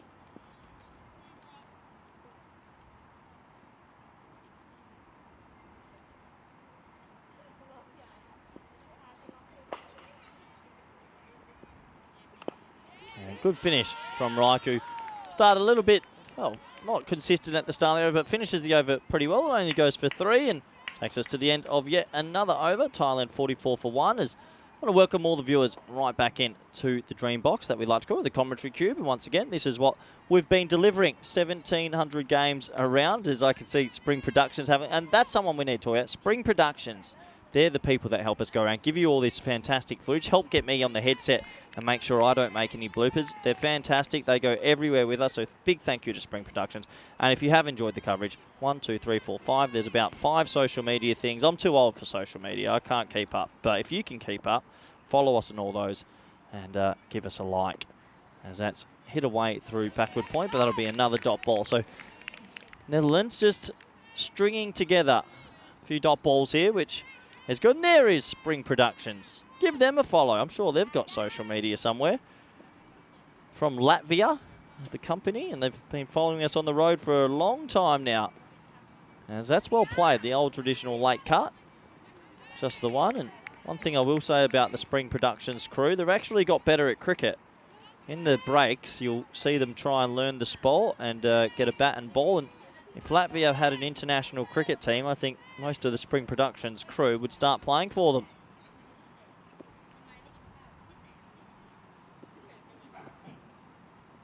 As that's clipped away into the leg side, and I can hear the director in my ear just giving it back to me a little bit there.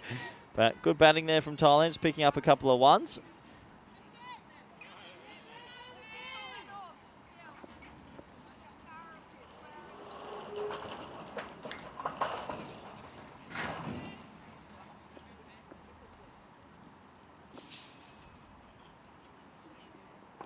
Well bowled, it's full and straight, and well, that's good aggressive running as well. It just landed into a pocket of space, and Thailand were alert and got themselves another single.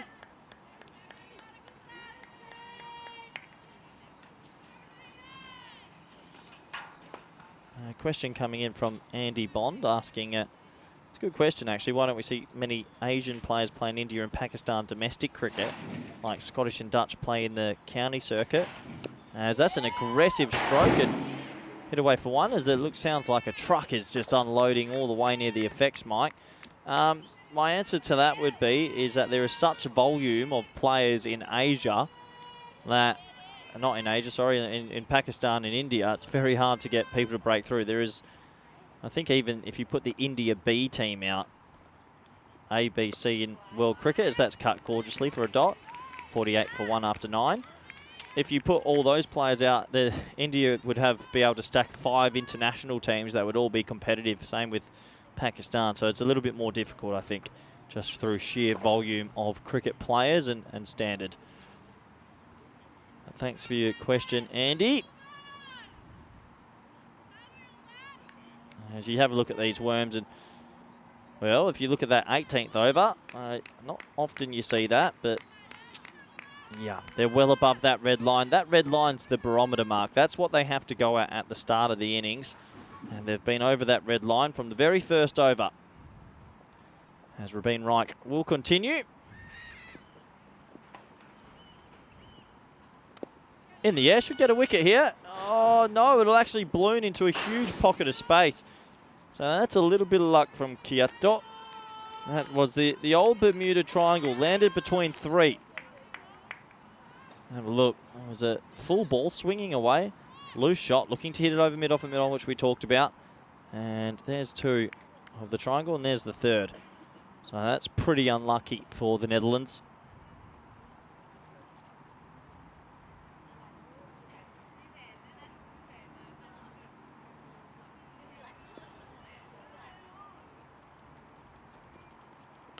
Shot for 1.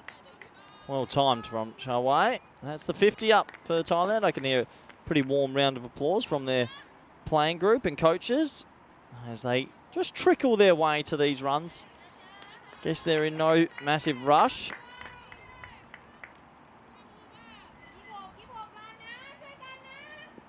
26 required here.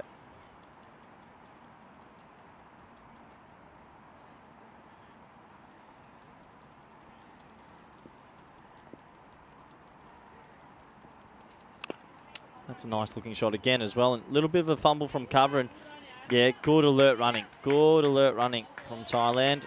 That was Heather Seegers with a slight fumble there at cover, and they scampered through for the 1. So they're doing it in singles, and well, it doesn't matter how you do it. You just got to make sure you get the run some way. And I think they're pretty content just to work the ball around at the moment.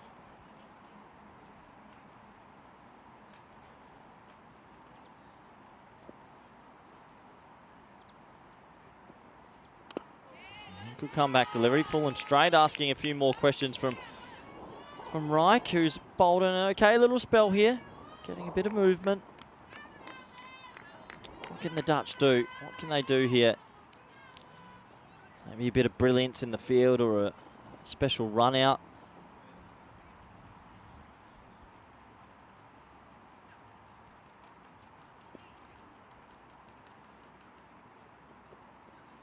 It's going to be down the leg side, and it'll be a wide. So just these little runs trickling into the Thailand team, and they'll be pretty happy with it.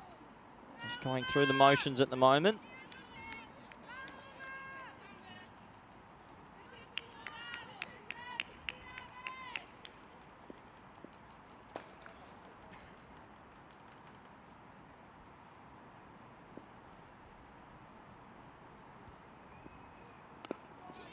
Again, good batting, just playing that late under the eyes and running a single.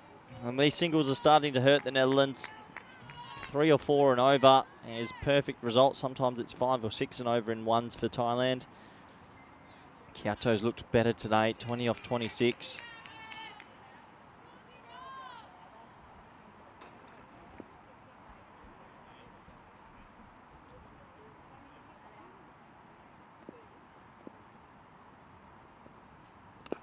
That's a nice looking stroke, and once again to cover. So, few singles in that over. We're at that halfway stage now of this run chase. Thailand only require 23 to win because they are 53 for 1.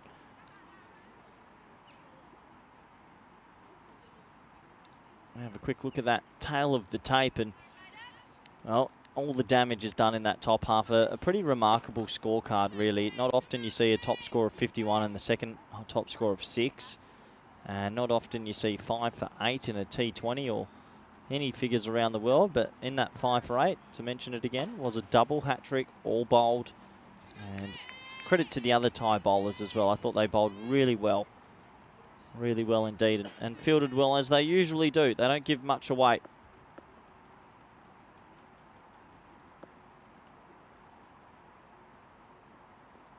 As that's going to be a play and miss. Mockenbaugh has picked up the sole breakthrough so far. It's bowled a pretty tidy little spell.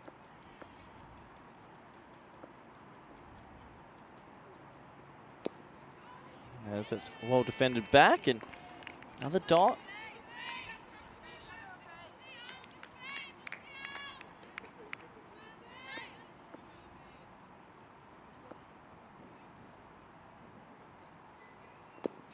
That's aggressive batting coming down the crease to try and work a single, but can't get it away. It's still 23 required, but the Netherlands are making them work a bit at least. Trying their best.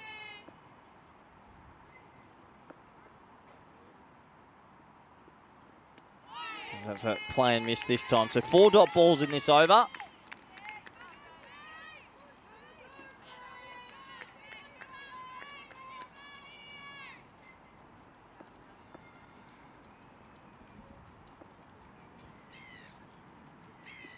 It's a bit more of a loose ball and it's tapped away to leg side. So there's that one. Took a couple extra balls to get it though.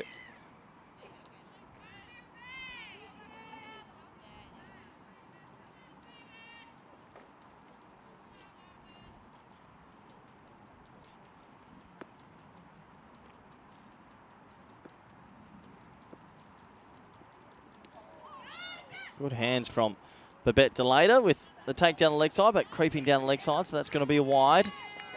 Lovely keeping though. Quick hands, that one spun down the leg side. Quick gather, and Kyoto was quick enough to make sure she hadn't fully left the crease. Delader got it on the second attempt actually.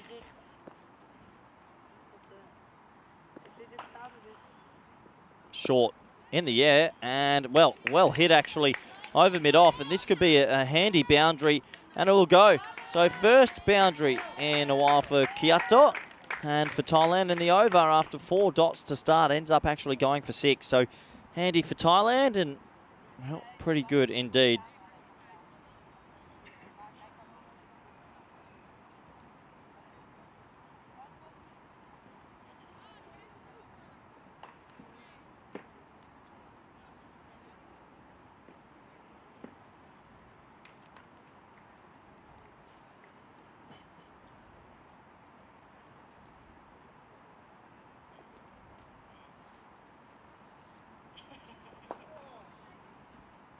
As we do get to the closing stages, there's the Thailand team, and they've enjoyed themselves over here in the Netherlands for 2 weeks.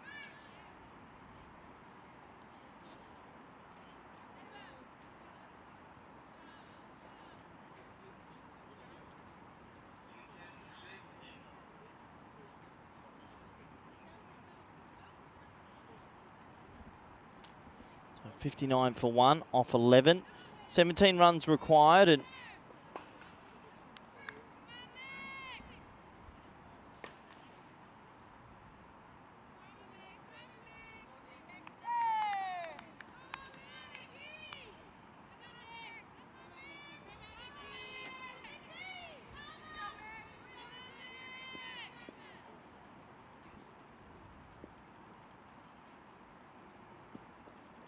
oh, shot. Oh, burst through the hands as well. I actually think that might have been a hot chance there for Rabin White. That was crunch though. It was a little bit short, a little bit wider, and Chawai got that out the middle of the bat. Did it carry? I didn't get to see it straight away. Yeah, hit in the air and just carried in the end. So it's a tough one. It's a hot one, but it just goes down.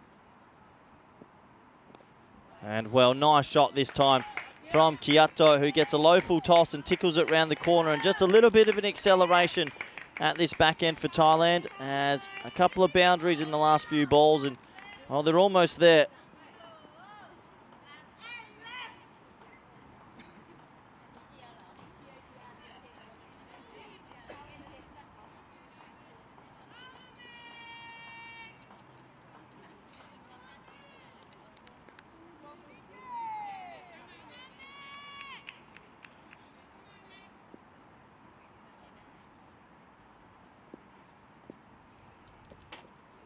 there's going to be a wide as well as Mickey's Willing was brought into the attack, and she's got some genuine pace about her, but just trying to get going here and take a couple of wickets at the back end. And Thailand are going to go on for a big win here, and well, they're going to give their net run rate an extreme boost, and it will come down to tomorrow. Scotland win, they will win the competition, but if Netherlands win over Scotland, so that's in the air. Well, this could be a wicket actually. It could be Zwilling to Lynch, and it is. So Mickey's Willing gets herself a wicket, and you can understand why she's happy. Gets her opportunity and does get the breakthrough, and there's a big hug from her sister Iris. Has a nice catch from Lynch. Kiato, his eyes lit up maybe with a little bit more pace on the ball and wanted to play a big shot. It was short-ish, but just didn't get it. The bat turned in her hands, and well, another wicket will go. So a bit of a consolation wicket at the back end for the Netherlands.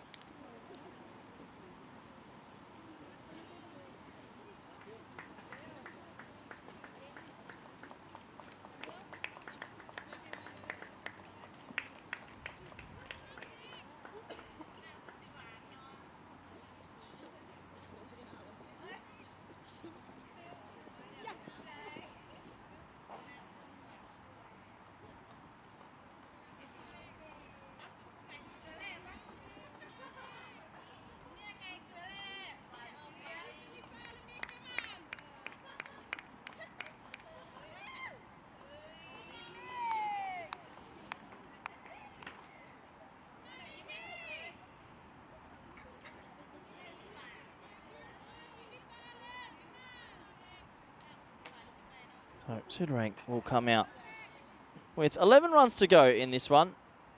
Zwilling, congratulations to her to come and pick up a wicket. Mickey's Willing, that is. That's well bowled as well into the right spot, and backward point makes the stop. And for Thailand, a good note for them to end this series with a win. I'm sure they're flying out probably in the next day or two, but always nice when you finish the series on a high. That's well played, just letting the pace come, and usually when there's a little bit more pace on the ball, you can play more deflection sort of shots, and I should say sort of shots, and that's exactly what we're seeing.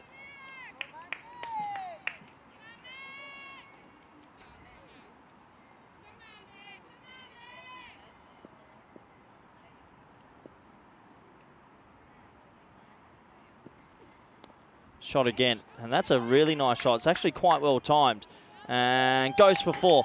Nice shot from Chawai, who let the pace come, and that'll be 4 more runs. So Thailand have found a few boundaries late in this one. 12 overs gone, 70 for 2.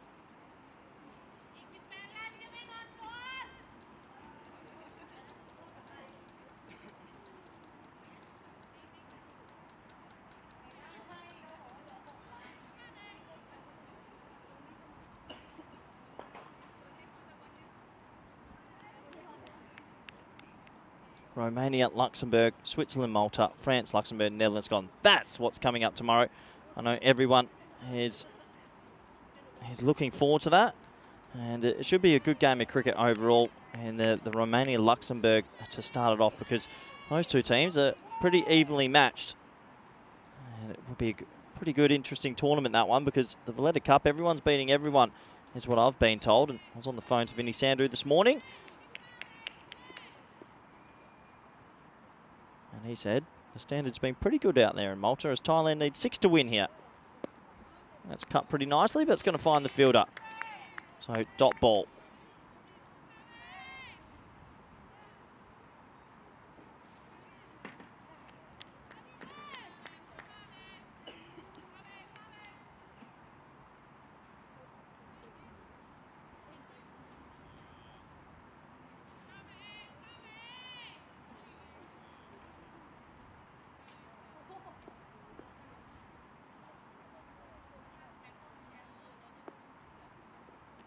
That's a play and miss.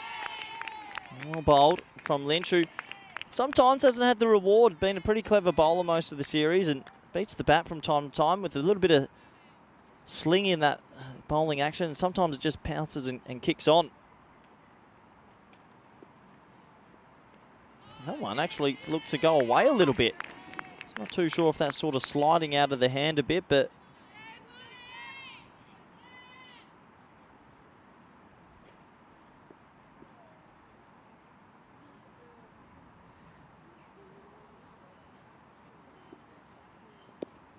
as that is clipped away into the leg side. Just a dot ball.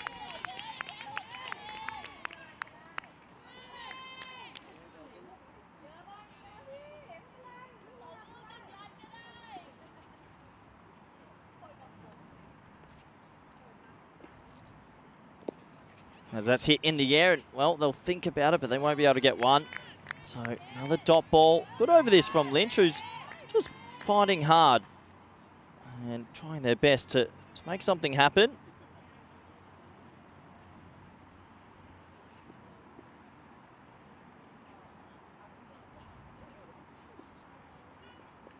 That's well played, though. Lets it come. They should get one. It's good aggressive running.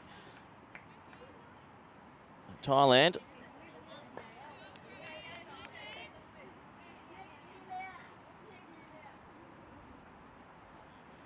And Thailand, well, they've had a pretty good day at the office. They're just doing their thing, hitting the ball all the way into the right gaps, and they're getting themselves close to this total. That's all they have to do. It's been a pretty complete performance, it has to be said, after they were probably a little bit disappointed in their last two games. Just let themselves down a little bit with the bat. And this is what we've got coming up tomorrow. This will be the last game in the series, Netherlands-Scotland. Well, all to play for. Scotland with the win will take the trophy. And I'm sure they'll be very happy if they can do that. If the Netherlands win, then it'll actually come down to every team on 2-2. And I dare say Thailand's net run rate might be the one to look out for, because a big win here is going to give them a very good boost.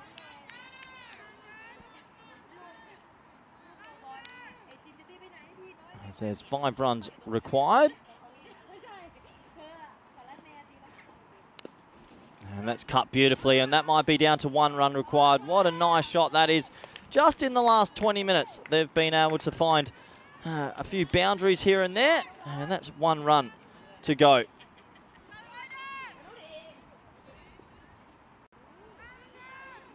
So short, wide, nicely cut away.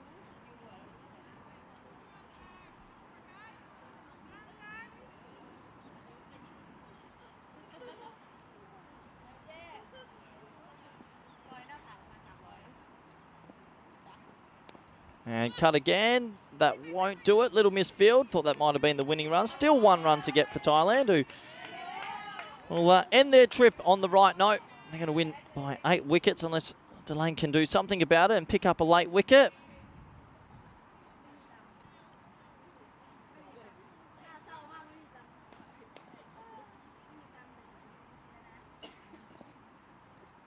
And a nice shot through the covers. What a lovely shot that is. That'll cross the rope for 4. Thailand, well, they will get the win. It won't go for 4. Actually, it'll just stop before and they'll jog back for a calm second. So they'll still get the win. Doesn't matter how you get the winning runs. 2 runs to finish it. And Thailand run away this one. 8 wicket victors. A complete performance, it must be said overall. They dominated from start to finish. And that is a thumping win. And I'm sure their coaches and everyone back home in Thailand are very happy indeed. Theapacha Pudawong is the player of the match for me, and if there's anyone else, I'll quick commentary today. 5 for 8 with 4 in 4. I'm sure it'll be talked about all around the world, and might even go viral if we clip it, which I'm sure the ECN are.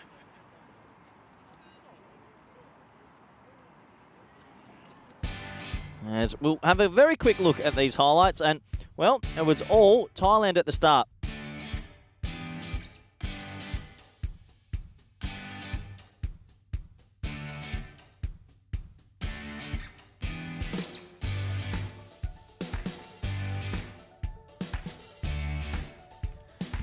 We're having a quick look at those highlights as they get the player of the match all sorted out, been passed on. It is going to be Theapacha Pudawong as the player of the match. Congratulations to her. But yeah, we're having a look at these highlights, and well, the Netherlands tried their best, but overall, Thailand actually found their batting boots today. They timed the ball fantastically, and well, despite the 2 wickets that fell, that was the first one that was well caught by Iris Zwilling.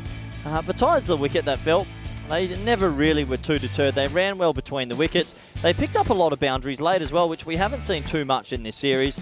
And they'll be happy overall with their efforts, because it's been a 2-week tour and it is good to end on a winning note after losing the previous 2. So credit to Thailand and, well, Netherlands back to the drawing board. They've got a big day tomorrow and they'll believe that if they can play their best game, they can still beat the Scots. This was Mickey Zwilling coming into the attack and picking up her wicket. Congratulations to her. Nice catch from Lynch as well. And this was a lovely shot. This is when the runs started to flow at the back end. There was 3 or 4 boundaries and yeah, it just got away from the Netherlands today. Wasn't their day. But sometimes you just got to tip your hat and say we're versing a very, very good team and we were outplayed. And that's what happened. So fantastic effort overall from Thailand. And you can see big hugs and everyone super happy and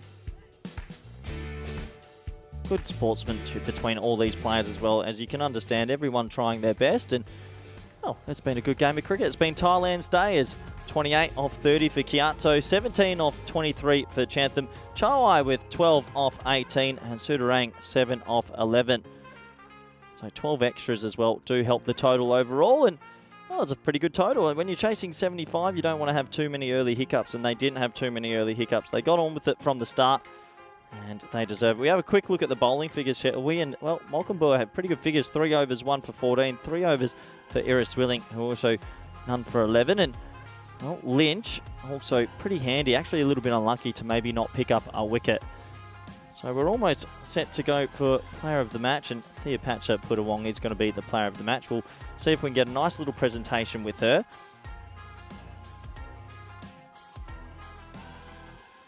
As you can see, it was an 8-wicket victory, an easy victory as well for Thailand, who end their tour, and I'm sure they've had a fantastic time in Holland. I really am sure they've enjoyed themselves. So we're almost set to go for the post-game presentation. So if you just hang around for the next 20 seconds, we'll get through into the post-game presentation.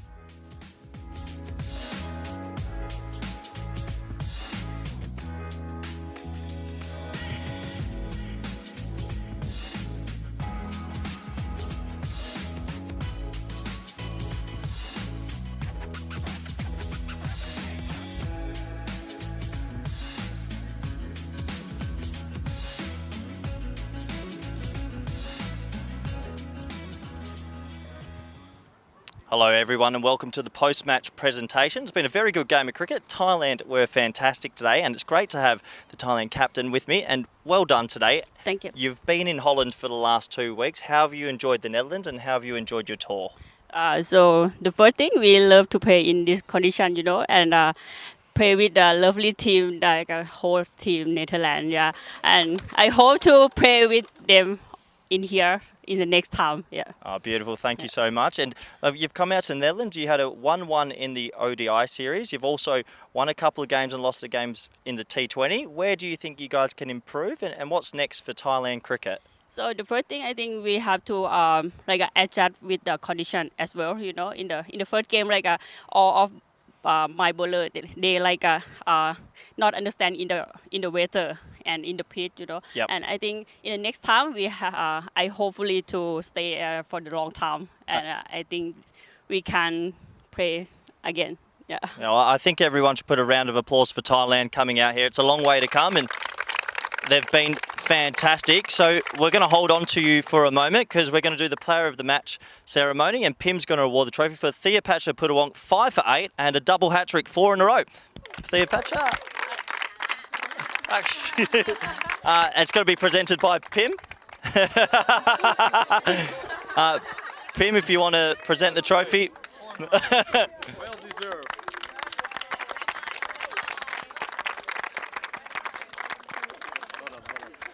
So we'll get you to just do a little bit of translation. Theopacha, well done. 4 wickets in 4 balls. Have you ever dreamt of doing that before? ไม่ค่ะ ไม่เคยผ่าน น้องทำอะไรยังไงบ้าง ก็ไม่ทำเลย Okay. She never think before. She just play in her game. Yeah. Yeah, brilliant. And 19 years young, long cricket career ahead. She must love the game. Where does she hope to end up, and does she want to just keep playing cricket for years? Because she's always got a big smile on her face. เพราะว่าน้องเพิ่งอายุ19แล้วก็น้องมีเวลาที่จะเล่นอีกเยอะเลยน้องแบบว่าคิดว่าตัวเองจะเล่นยังไงมีความสุขไหม อยากต้อง ก็ก็ต้องเล่นไปเรื่อยๆค่ะจนกว่าจะถึงจุดสูงสุดของเราจุดที่ไม่รู้ So she just want to continue play cricket, and she never think before when to stop, and she just want to play cricket in her game and just loving to play. Yeah. Beautiful. Oh, well, congratulations and well done again. Round of applause once again. I believe Thea Patch's the first player in men's or women's to get a double hat-trick all bowled, so that's a record that will probably stand for a long time. So that's going to take us to the end of this game. We've got one more game, Netherlands versus Scotland tomorrow. Big game, Scotland win it, they win the trophy. Netherlands win it well, they could win the trophy, or Thailand will win it on net run rate. Do join us back tomorrow, 2 p.m. for the final game. Bye for now.